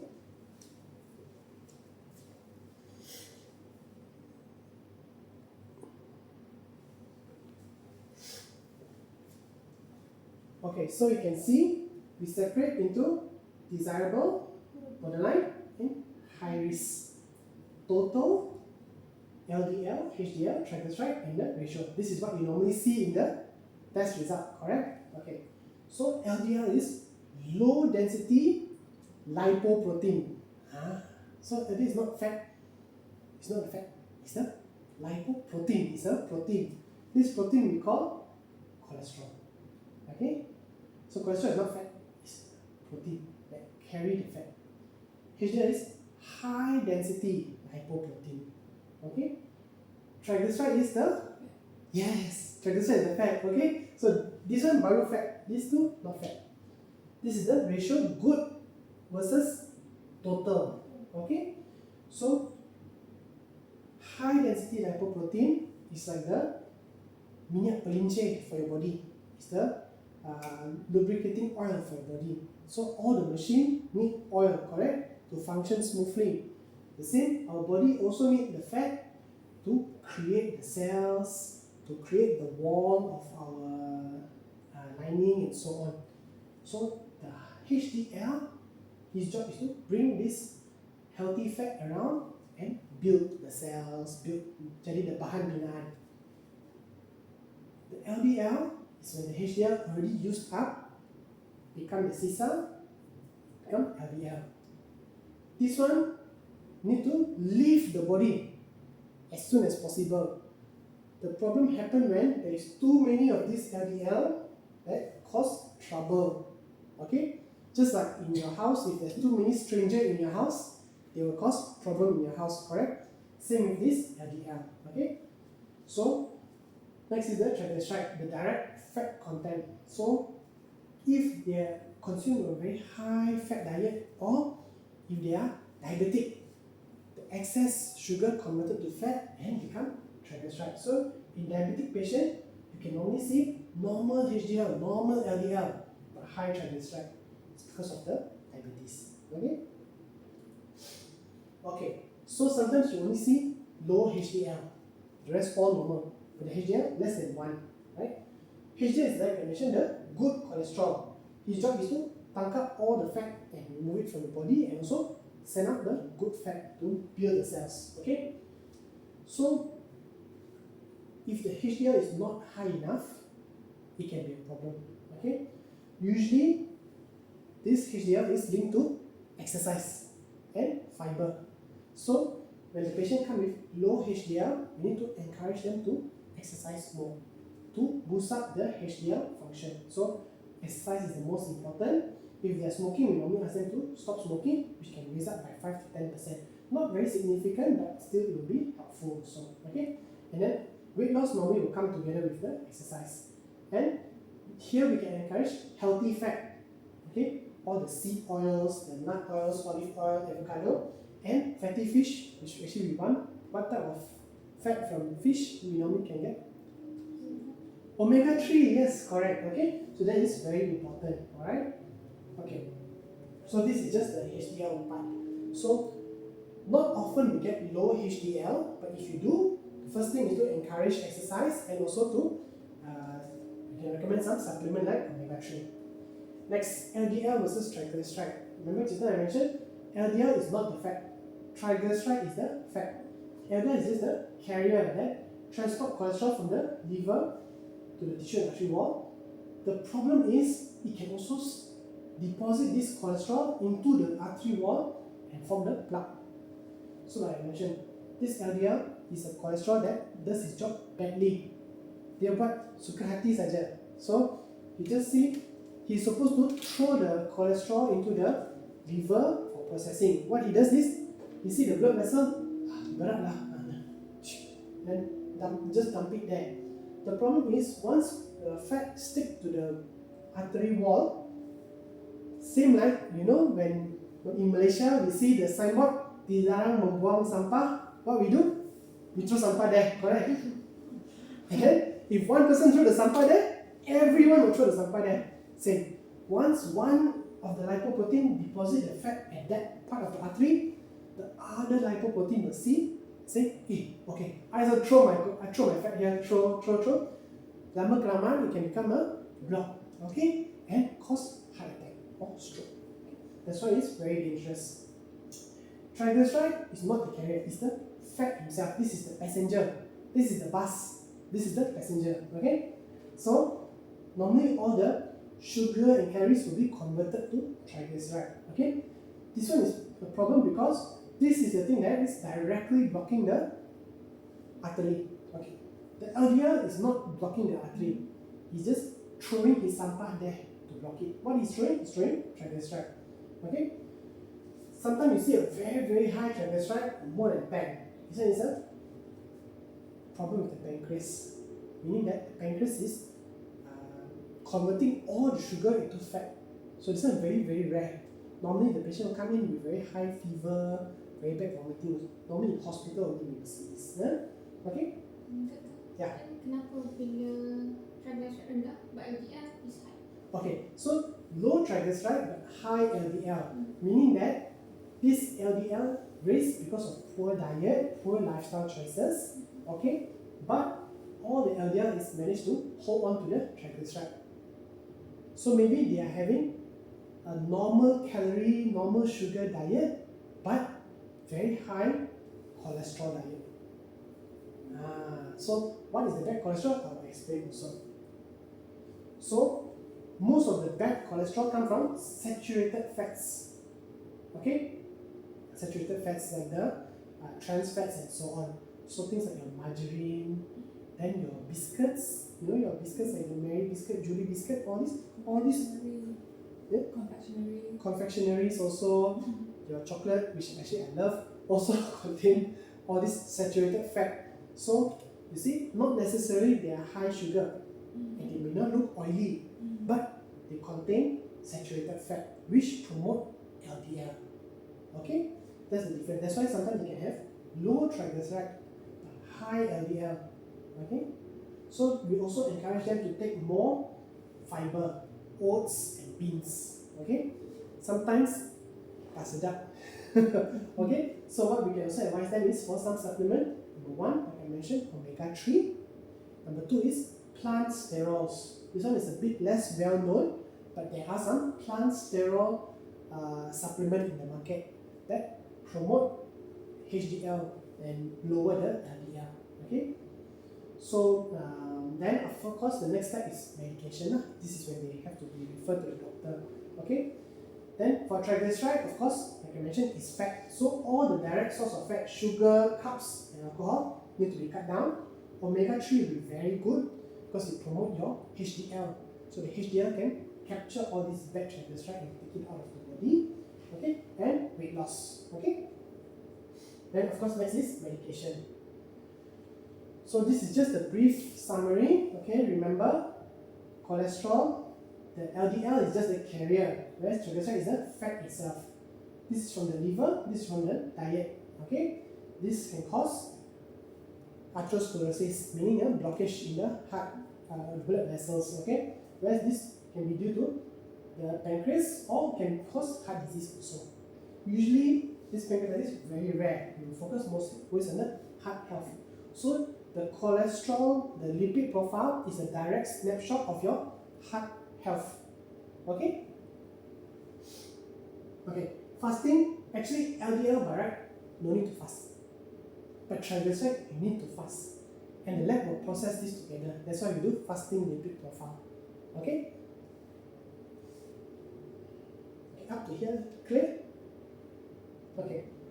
Next is the ratio. Total cholesterol versus the HDL ratio. Okay? So, if the ratio less than 4, low risk, 4 to 5 is moderate, and more than 5 is high. Why this is important? Because sometimes the total cholesterol is normal, but the HDL is low. Okay? What happens is, if the HDL is low, this ratio becomes high. Because remember I told you that HDL very important for all the body function and catching all the bad fats away from your blood vessel. So even though the total cholesterol look normal, the patient will say, my cholesterol is very low, 5 only, 5.0, 4.5 only, but the HDL is very low, 0.7. That is a problem. Okay? So it's the same here. So see, the total cholesterol 5.5, HDL 1.8. This is very good, 1.8. This is high, correct? In the left form, you will say this is high. But the ratio is 3.1. So, no risk. But someone with total cholesterol 5, very good. But HDL is 0.9, not very good. Ratio is 5.6, high.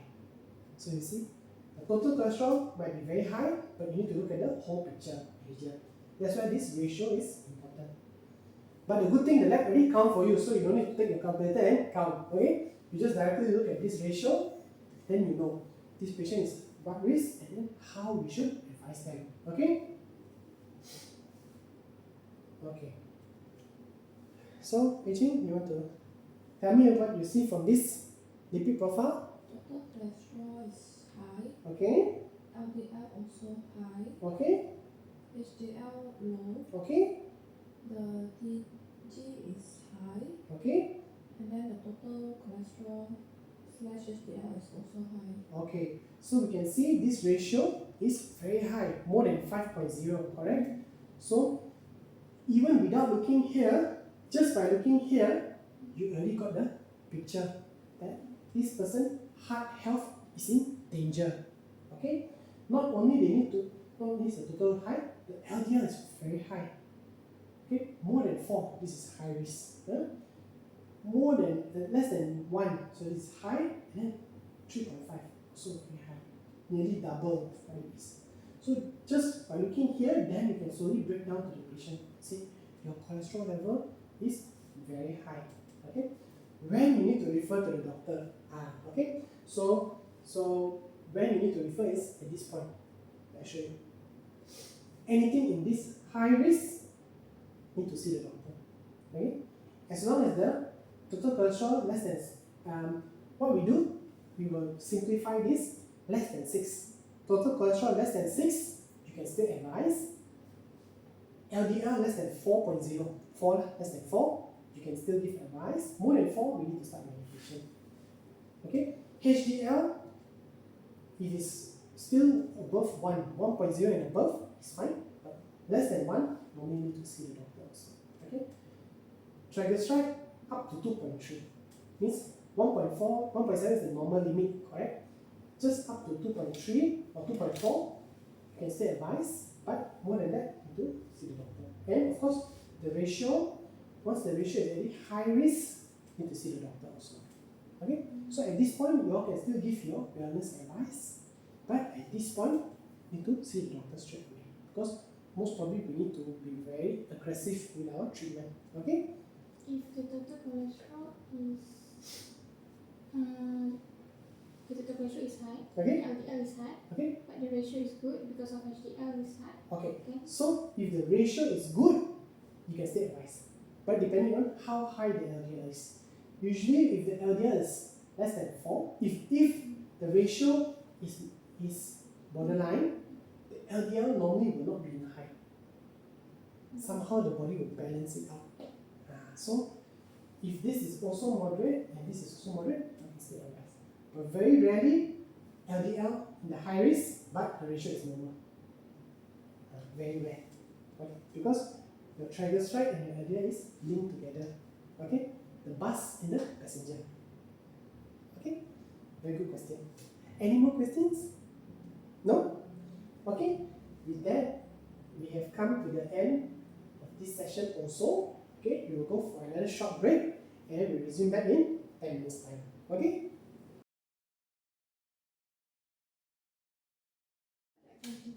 Visit tau. Ni kau hantar tu expert. Oh, yang dia dah positif lama dengan yang baru tu doktor cakap. Okay. Expert tu is from NPC punya test lah kan? Which one? Sorry? Penyakit. Epstein-Barr, is it? Epstein-Barr.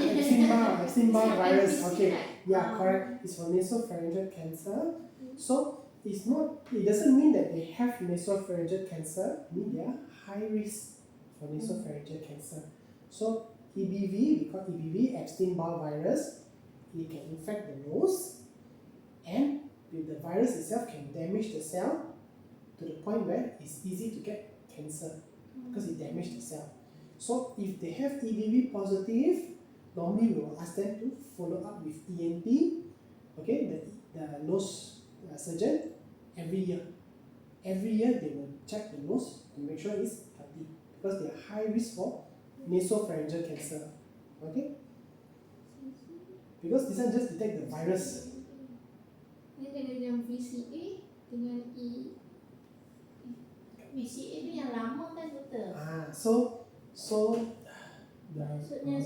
Okay, so there is VCA and the EA. Okay, so the VCA is the capsule, and then correct. So the VCA is for old infection, EA is for current infection. Okay, so one is for the capsule, one is for the surface. So you will have different range. Okay, So okay, so sin hepatitis B antigen, okay, B as antibody, BC we don't do, A we do antibody only, C we do antibody, and then HIV is antigen, okay, Epstein Barr, okay, these two lah. So this one you can see Epstein Barr positive, BCA means old infection, and then the EA is negative, so not current one, but you need to follow up every year to check for nasopharyngeal cancer. Because so anytime it can happen, we don't know when, so that's why yearly they need to screen. Okay? Okay.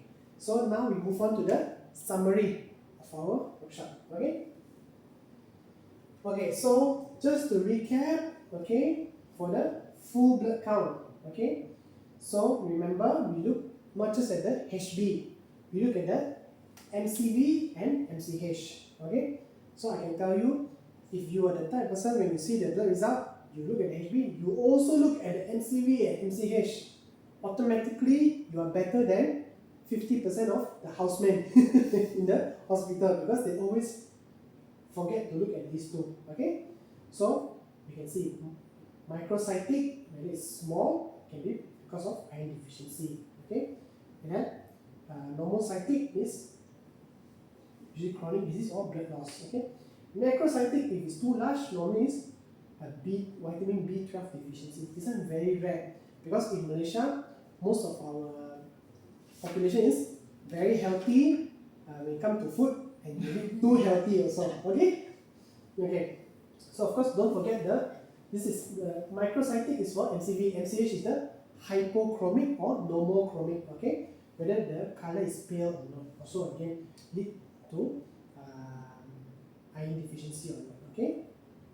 Then white blood cell, the differential count is more important than the total. So the neutrophil tell you about bacteria, lymphocyte tell you about viral, eosinophil tell you about allergies, okay? So sometimes the patient will be very impressed. You say, oh, do you have sinus?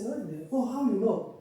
Without even looking at them, they already know that they have this problem. Kadang-kadang doktor tanya ni disebabkan you ada alergi atau tak ada. Then we can ask, what about dry skin, dry eyes? Then when you say dry skin, and then yeah, I got dry skin somewhere. Because you just ask allergy is no allergy, but they don't realize their skin very dry. That's why they have to use moisturizer very frequently and so on. Maybe they always relate allergic kepada makanan. Yes, correct. So this is another thing also. Yes, very good point. Okay. So then platelet also lah. Okay, platelet up to 600 you can still accept. Sometimes it's more than 400. Then the patient, hey, why are my platelets so high? Say it's okay. It could be a reactive cause. Remember, maybe some inflammation, some infection that happened around the time for blood taking. But less than 600 still acceptable. Okay. Then the renal profile. Remember, okay, that the GFR is very important. More important than the creatinine alone or the urea alone. Okay. The lower it is, the more dangerous it is. Okay. Sometimes, and then remember we use the albumin creatinine ratio. That is further test lah. So sometimes the patient say, do I really have kidney problem? Then we say we can do another test under the doctor setting. You can advise like this. So this is not just the only test that we can do. We can test further also. Okay. Then remember, when you want to explain, you can explain it's either pre-renal, renal, or post-renal cause. Okay. Pre-renal cause usually most common is dehydration. High urea, creatinine usually normal. Renal cause both will be raised, urea and creatinine. And then post-renal, normally you think of obstruction. So remember they got the symptoms. Okay, like I mentioned. Alright. So if the potassium very low, very high, normally we recommend to do ECG also. Because remember, potassium affects the muscle, and which is the most important muscle? Heart muscle. Okay, correct. Okay, next, the summarize for the liver function test and the diabetic screen. Okay, so remember, you can break down into hepatocellular, cholestatic, or sympathetic. Okay, so hepatocellular is ALT, AST. Okay, meaning the liver cell itself. ALP GGT is for the bile duct movement itself. Okay. Synthetic is which two? No, synthetic. One more. Two more criteria not here. For liver function, to see liver is functioning. Okay, what the liver need to process? Okay, what the liver need to produce? Bilirubin breakdown, need to break down bilirubin and need to albumin, correct? So synthetic will be albumin and bilirubin. Okay, so that one not listed here. Okay, then remember we got the ratio. Okay, if the AST is higher than the ALT by more than 2, it's usually alcohol cause. But most of the time ALT is higher than AST. So remember ALT liver as secondary. So ALT high, think of fatty liver. Okay, then GGT will confirm whether the ALP is the bone or liver. Okay, so if you see ALT GGT raised together, you know 100% fatty liver disease. Don't even need to do the ultrasound. Okay, so remember this is the #1 cause of ALT elevation, non-alcoholic fatty liver But disease. for the stage of fatty liver, need to do ultrasound. Correct. So for stages of fatty liver, yes, you need to do ultrasound, because if the stage is too advanced, it can be irreversible. So we want to prevent that. So if let's say you do think that it's fatty liver, high ALT, high GGT, we can advise them go for screening ultrasound also. Okay. Then for the diabetic screening, remember HbA1c is always more accurate. Just remember, don't do for patient with known case thalassemia, don't do for pregnant ladies also, because they will get a normal result. And anything in the pre-diabetic range, you can still give your advice, okay? But anything high, even with the first result, straight away refer to the doctor, okay? And then, okay, so this is how we go about it lah. But of course, if they don't want to do the HbA1c, they can just do the FBS, but we can just mention to them it's not as accurate as the HbA1c, okay? Okay, next is the summarize for the fasting lipid profile. So remember, look at even though the ratio is the last one in the list, correct? Try to look at the ratio first and then go up from there, okay? Because that is how important the ratio is. So despite even if the total cholesterol is high, but the HDL high, and the ratio low, you don't need to worry, okay? But if the total cholesterol low, but the ratio is high, then the patient is high risk for heart disease, okay? So remember, lifestyle change very important, diet very important. If you want to recommend supplement, you can recommend omega-3, okay, or plant sterol, these two. They will ask you what brand, any brand is fine, okay? Just consult with the pharmacist only, okay? Then always check all the other risk factors also, any smoking history, family history of high cholesterol and so on, okay? Then just now in the other module, we did the thyroid function. Remember, sometimes the test they only do TSH, they don't do T3, T4. But TSH is enough to screen. High TSH means thyroid is low, less active. Okay? Low TSH means hyperactive, correct? Okay? Then of course next is the hepatitis. So you see IgM positive, they are currently having the infection. IgG means old infection. Okay? Just think M is me. G is grandpa. Grandpa last time. Me is now. Okay? This one way to remember. Yeah? Okay? Then the urine FEME, usually nitrite means infection. Protein, ketone, and glucose. Need to refer doctor. Yeah? Okay? And then if you've got CAS, that is not hyaline CAS. Hyaline CAS means collagen CAS. That is normal. RBC CAS, WBC CAS, protein CAS, all not normal. Means there's a problem with the kidney. Okay, not the urine, the kidney itself got problem. Okay? And then remember, tumor marker is just for monitoring only actually. So just because the tumor marker is normal doesn't mean they don't have cancer. They can still have cancer undetected. Okay, so it's just for monitoring and then not purely the end-all screen test, not the confirmation test. Okay, any questions so far about all this?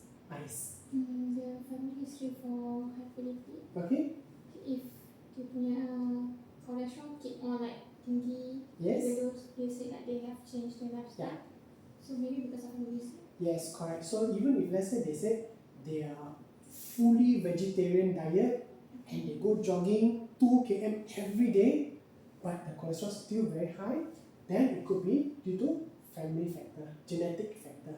Okay, so in this type of case, they will see the doctor. Okay, but let's say the total cholesterol is very high, 6, but the ratio is 3.5 because the HDL is also very high, 2.5 maybe. You see, so that is how it will balance out. So they might seem very shocked. Why my total cholesterol is very high, 7? But again, we look at the ratio. The ratio normal, it could be just genetic. They're causing even the HDL to be very, very high also. But of course, if the ratio is high, then it's a very bad form of genetic hyperlipidemia. This one, they need to be on medication lifelong. No matter how much they change their lifestyle, change their diet, they still need the medication to control it. Especially if, let's say, they say, my father passed away young, 40 years old, 45 years old, heart disease. And then my uncle also, around 40, 50, passed away because of heart disease. These are very dangerous. Need to refer to the doctor as soon as possible. Okay? And then the FT3 and FT4, sometimes the patient ask like what different. Okay, so T4 is the thyroid hormone, T3 is the activated thyroid hormone. Normally, they will always come together. They will not run away from each other. So the specialists normally will ask for T3 also because they want to know what type of thyroid medication they need to give. Just the T3 or the activated one. So they need to decide.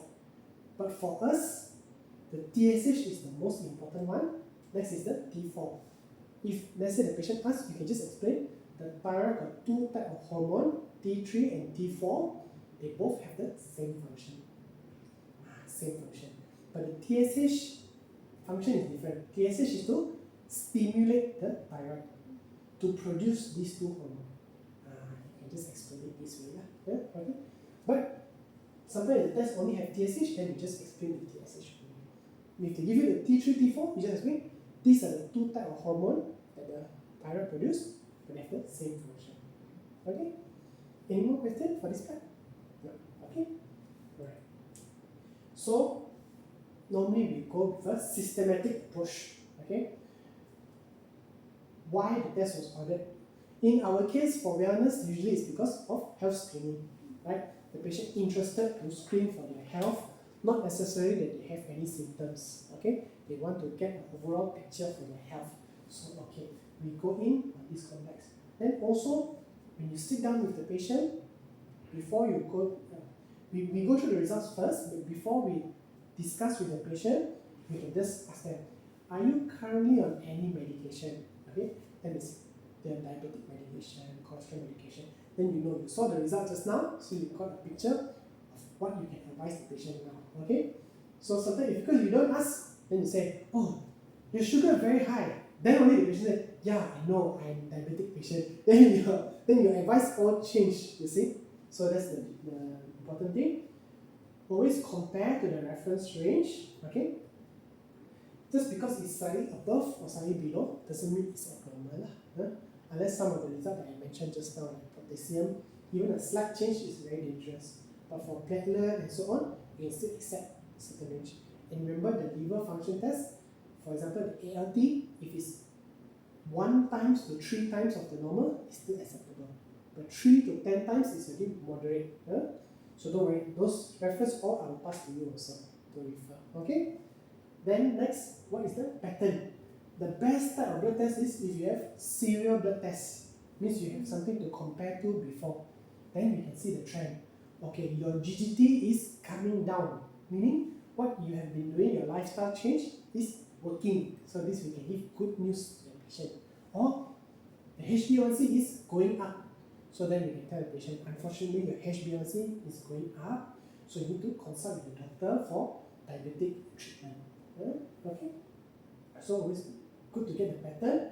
And then of course, like I taught you, the liver enzyme you can break into hepatocellular or cholestatic, and then the HB you can break into microcytic or monocytic. Okay, the size and the color. Then see what is the trend, of course, compared to the previous result, and then relate it clinically. Also ask, do they have any of the symptoms? Okay, so maybe you can just brush up on what are the early symptoms for diabetes. Always feeling thirsty, always feeling hungry, weight loss. Okay, for hypothyroidism, they feel cold very easily, they feel low energy. Okay, hyperthyroidism, they're always sweating, always feel very hot, always get palpitations. So these are some of the questions you can ask them also. Okay, and if they have the symptom and the abnormal blood result, then you can refer them for the doctor consult. Okay, and then last is communicate. So always try to explain the result as simple as possible. Okay, because for us we got the background, okay, in the medical and all that, but for them they have no clue. So if you say HB, they don't know what is HB also sometimes. So you need to explain what is hemoglobin. Just like how I explained to you, hemoglobin is the taxi to bring the oxygen around the body. So you can explain in very simple terms so they can understand. Okay? Because once you see the patient tune out, meaning that your explanation is not simple enough. So you need to break it down further and then ask them, so far do you follow me? Okay, so far can you understand anything you want to ask? Then you move on to the next section. Okay? Okay, so let's go through all the learning outcomes and did we achieve them? So we went through the key component and normal range for all the blood tests, correct? In the beginning I showed you all the blood tests, what's the normal range. Now, can you all interpret the FPC? If I give you the HB, the MCV, MCH, can you tell me what type of anemia? Can, okay. White blood cell, which white blood cell is raised for which type of infection? You all know also, right? Okay. And then platelet also, okay. Then renal profile, we went through the GFR just now, and we look at what to do with low calcium, low phosphate, low sodium, and so on, right? Then liver function also we went through very thoroughly. I think this one we spent quite a bit of time going through the hepatocellular, cholestatic, and the synthetic enzymes. Okay. HbA1c also we talked about why is HbA1c more accurate compared to the FBS. Okay. Then also looking at the lipid profile and why the ratio is important because it tells us the risk factor for the heart. Okay. And yes, of course, just now also we talked about the homocysteine and the hsCRP, which is additional test for the cardiovascular risk. Then we also went through the thyroid function, the tumor markers, the hepatitis, okay, and then the urine test also, alright? And just now was the assignment with the test results and then interpret the findings, okay? So, are you all clear with the learning outcome today, or do you feel that we missed out on anything? No? All good? Okay, remember in the beginning we had the pre-test? Okay, now we will have the post-test, okay, to test your knowledge. Okay, so let's go to question number 1. Okay, maybe Shafika, you can read the question. A 55 years old woman has hemoglobin 10.5, Okay, MCV 72, MCH 23, the ferritin is normal. What is the most likely diagnosis and what test would you order next? okay, so the HB is normal, low or Low. low? Okay, what about the MCV? You got any sample result, test result? You can refer to the previous, any poll reports and see the reference range. No folder or anything. MCV Okay, 76 to 96. so 72 is low. Okay, what about the MCH? 23, Low. low also. Ferritin is Normal. normal. So what do you think? Okay, what type of anemia do we call this? What cytic? Okay, the cell size is normal or small? Small. Small. So microcytic. Microcytic. The color is pale or not pale? Pale. Pale. So yes, correct. Hypochromic. So this is microcytic hypochromic anemia. Okay. Next, the ferritin, the iron is normal. So what do you think is the thalassemia? Yes, correct. Okay, let's see if you're correct or not. So yes, thalassemia trait is the most likely cause. So well done. Okay, very good diagnosis. Automatically you are better than 50% of all the doctor. Okay, because you can identify this is most likely thalassemia trait. Okay, then we will proceed with the HB electrophoresis thalassemia screening to look at the HbA2. Okay, which is very common in Southeast Asian population. In the West, thalassemia very rare. There they have other disease, hemophilia and so on, which we don't see here. Sickle cell anemia we see a lot in Africa, but not in Malaysia. In Southeast Asia, we see thalassemia most. So ferritin normal, don't give iron supplement because it's toxic. Okay, but ferritin low, yes, then you can take iron supplement, sangobion and so on. Okay, right? Okay. Okay, first question done. 4 more left. Okay. Okay, Ross, maybe you can read this question.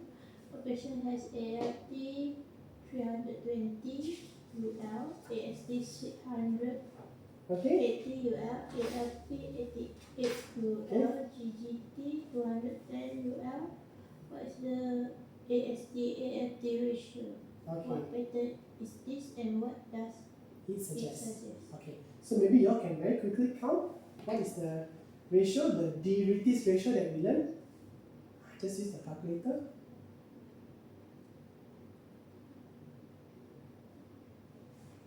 So we want to know whether it's more than 2 or less than 2, correct?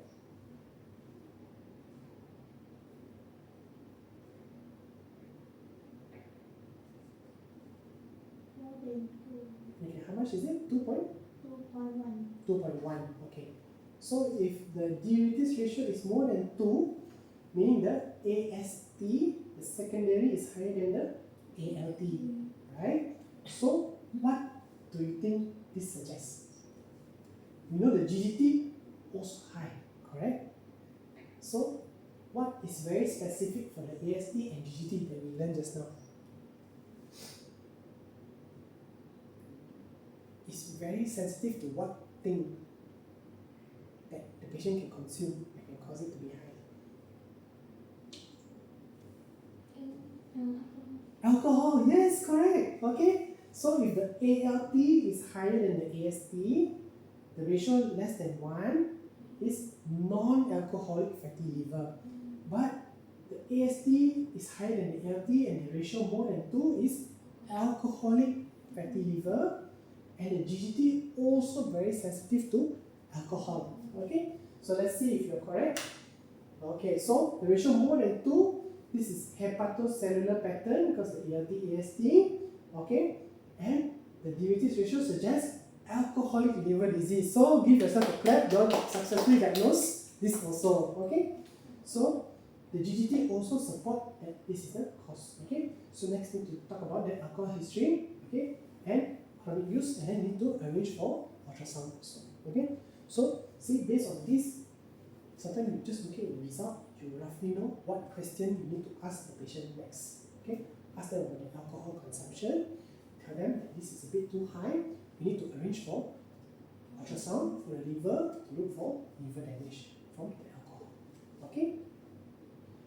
Okay, Pei-Ching, maybe you can read the third question. 48-year-old man has HbA1c 6.1, Okay. FPS 5.0. His Okay. wife insists is fine, but his fasting sugar is normal. How do you counsel this patient? Okay. So this HbA1c is in what range? Normal, pre-diabetic, or diabetic range? Accreditation. Pre-diabetic range, okay, less than 6.5 but more than 5.7. So pre-diabetic. The FPS is in what range? Normal. Normal range, okay. So is he fine or is he not fine? Not fine. Not fine. Not fine, okay. So what will you tell him and his wife? The HbA1c is more accurate. Okay. Than the 3-month average. Okay.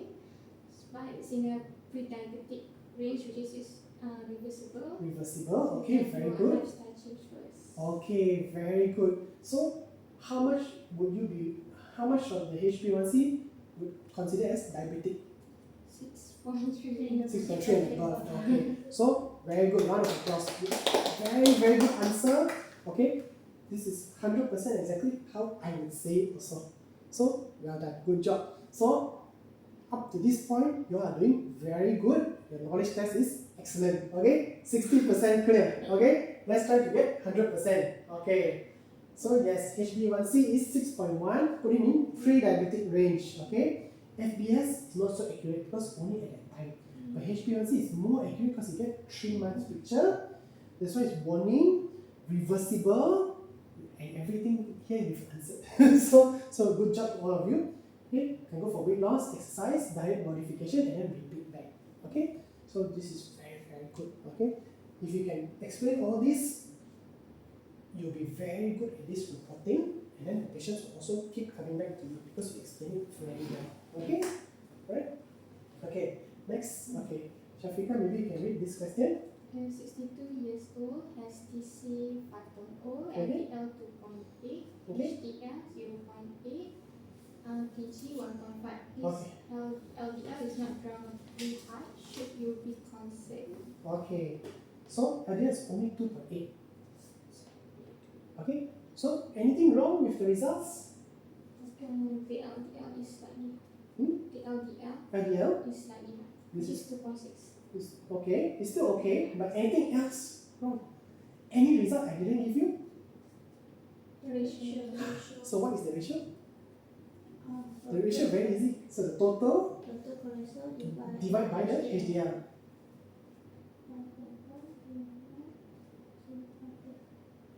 6.2. 6.2. So the LDL is not very high. The total cholesterol is normal, but the ratio is high. So should you be concerned? Yes. Yes. Okay.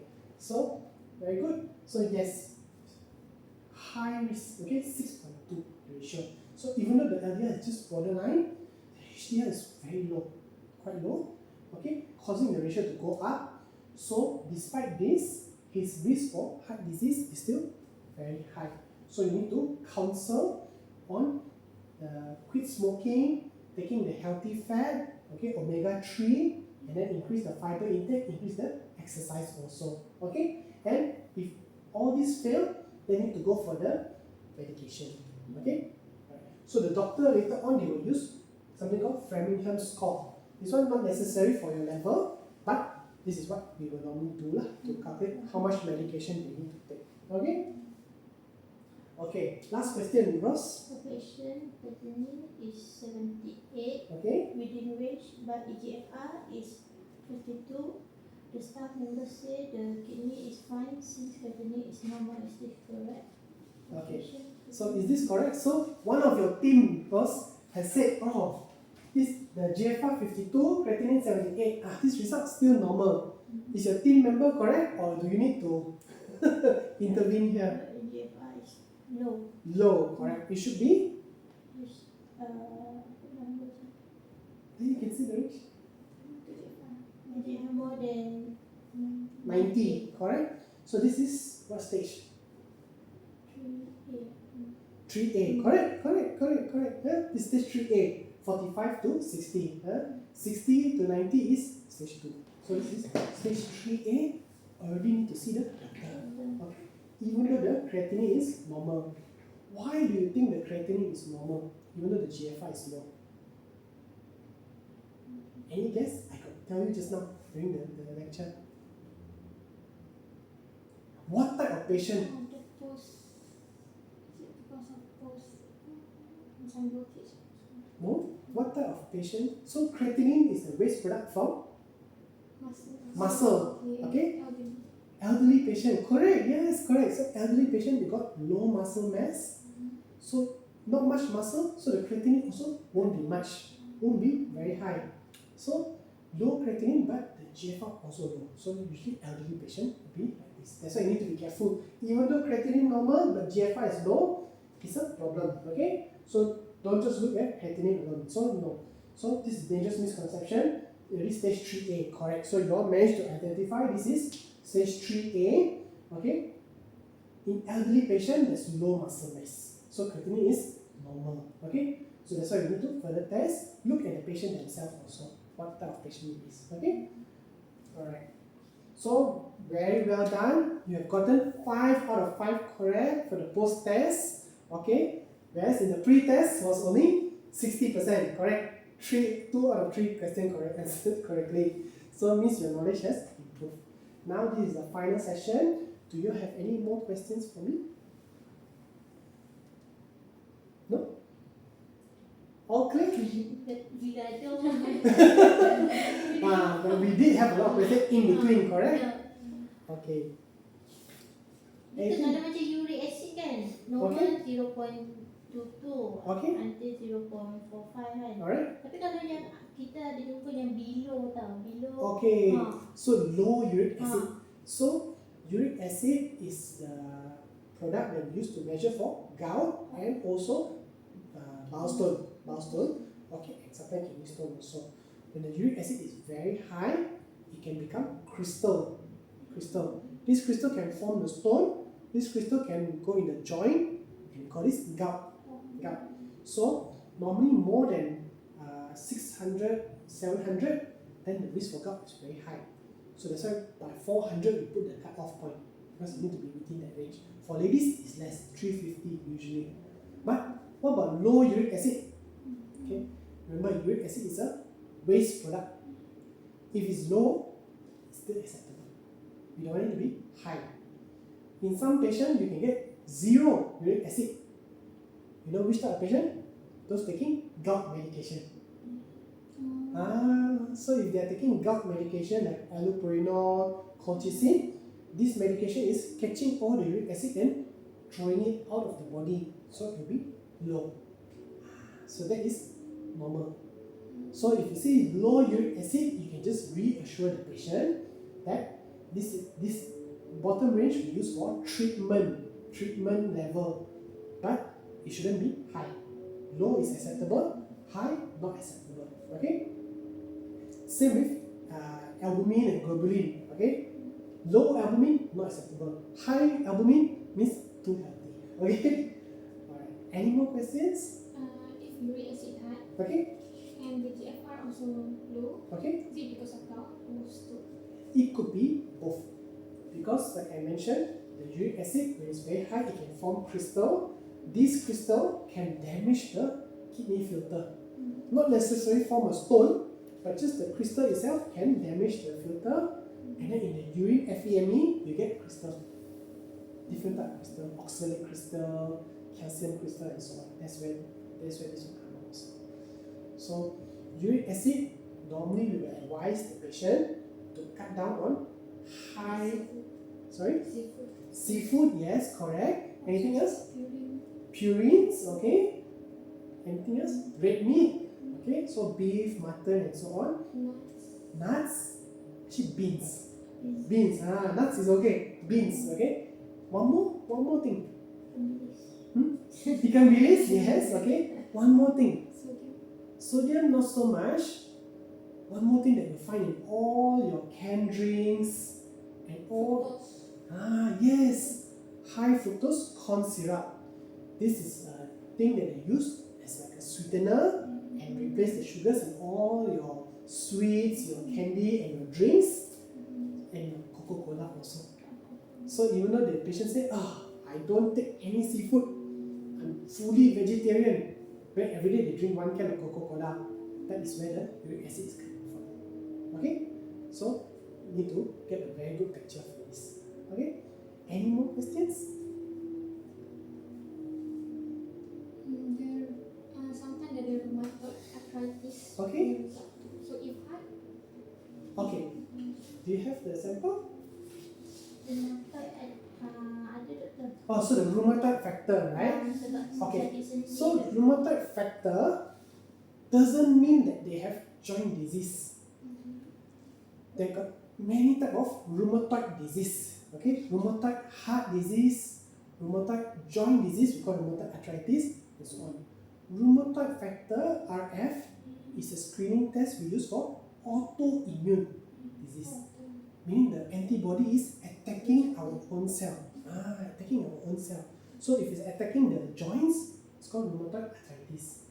If it's attacking the heart, it's rheumatoid heart disease. Then you got attacking the blood vessel. So all this we put under autoimmune disease. So if the RF is high, some further tests we can do ANA, anti-nucleic acid, meaning is the antibody attacking the cell or even more specific, attacking the DNA. DNA is nucleic acid. So these are the further tests we can do. CRP also, ESR also can tell us whether got inflammation. So RF doesn't mean there's a joint problem, but autoimmune problem. So we need to see the specialist also. But then the specialist will do the full panel of specialized tests to see which antibody is causing the problem and at which location in the body is causing the problem. Because remember I said the antibody can also attack the kidney. We call glomerular nephritis. So the RF high, the GFR, everything is normal, but in the urine got protein. So this is one of the situation. So it's a good question also. Any more questions? No? Okay. So, yes. Yes. the HBYL. Sorry? HBYL. HBYL. Helicobacter. Oh, Helicobacter. Okay. So H. pylori, Helicobacter pylori. So the test that we do in the lab is for the Helicobacter pylori antibody. Okay, we do the antibody test. So this bacteria live in the stomach. So when we do the blood test, we cannot detect the bacteria, but we detect whether our body has antibody to fight this bacteria. So this bacteria cause very bad gastritis, very bad reflux, or ulcer, gastric ulcer, stomach ulcer, intestinal ulcer. So that's why it's very dangerous. So when we do the blood test, we get the antibody positive. Okay? But the antibody is just to fight the bacteria. It can be a new one, it can be an old one. Remember, it can be IgG or IgM, current one. So we don't know at this time the patient is having the H. pylori or not. Maybe you can ask the patient, have they done the treatment for the H. pylori? They say, yeah. Few years back, I already take the treatment for H. pylori, the antibiotic and the gastric medicine. So why is this antibody still positive? So we explain to them, if now you don't have any gastritis symptom and you already took the treatment, the antibody will still be positive because your body still have immunity against this bacteria. How do we confirm the person has or don't have H. pylori infection at this point today? Then we need to advise them to do urea breath test. Okay, urea breath test is when they have to swallow a special tablet and then they will blow. Last time it's in the bag, now they blow into the cut. They blow in the cut because if there is the bacteria active in the stomach, it will break down the tablet and form a lot of urea gas. So when they blow, you can detect it. So if the urea breath test is positive, then they must take the treatment again. But if the urea breath test is negative, means they don't have the infection anymore. The antibody is still positive because they still have immunity. So you can advise them, this antibody might always be positive, but don't need to worry. Just means your body have immunity. If you have the symptom, okay, then you do the urea breath test for you as additional. Then you still confirm they have or don't have the infection. Okay? Any more questions? Almost all clear? Okay? If none, then we just summarize back, okay? So blood test is the first clue to find out what is wrong. Remember, a lot of disease now is non-communicable disease, okay? Like hypertension, diabetes, high cholesterol. In the beginning, they have no symptoms. So the blood test will tell you if there's a problem even before the patient realizes that they have any symptom. Okay? So as healthcare staff in ASP, okay, you all will be the first people to see this result. So it's very important to recognize what is normal, what is not normal, what is urgent, what is not urgent. Okay? Right? And then remember, one single test cannot tell you the whole picture. You need to look at the whole report. So my advice is to go through the whole report, identify, use the tables that I give you for reference, then you can get a big picture. What is it? Then you can decide, this one, I need to call Dr. Kiran and inform urgent or not. Okay? Urgent, you just call me. Not urgent, it's okay. Alright? Urgent, inform the doctor straight away, inform the patient straight away to come for doctor consult. Not urgent, it's okay. Yeah? This way you can screen very quickly and make your life easier also. Alright? Okay? So remember, early detection will save life, and all this is in your hands, okay, as the wellness team. So remember, when you want to promote wellness, always talk about how it's important, because most diseases in the beginning have no symptom. The early we detect it, the faster we can reverse it. Okay? Alright? So that's all for today. Thank you so much for your time. Okay? At the end, I will ask you all to also fill up a feedback form as well. And don't forget to submit your homework. Okay? Okay, thank you very much. You have been an amazing audience. Thank you. Round of applause for you. Okay, that's all.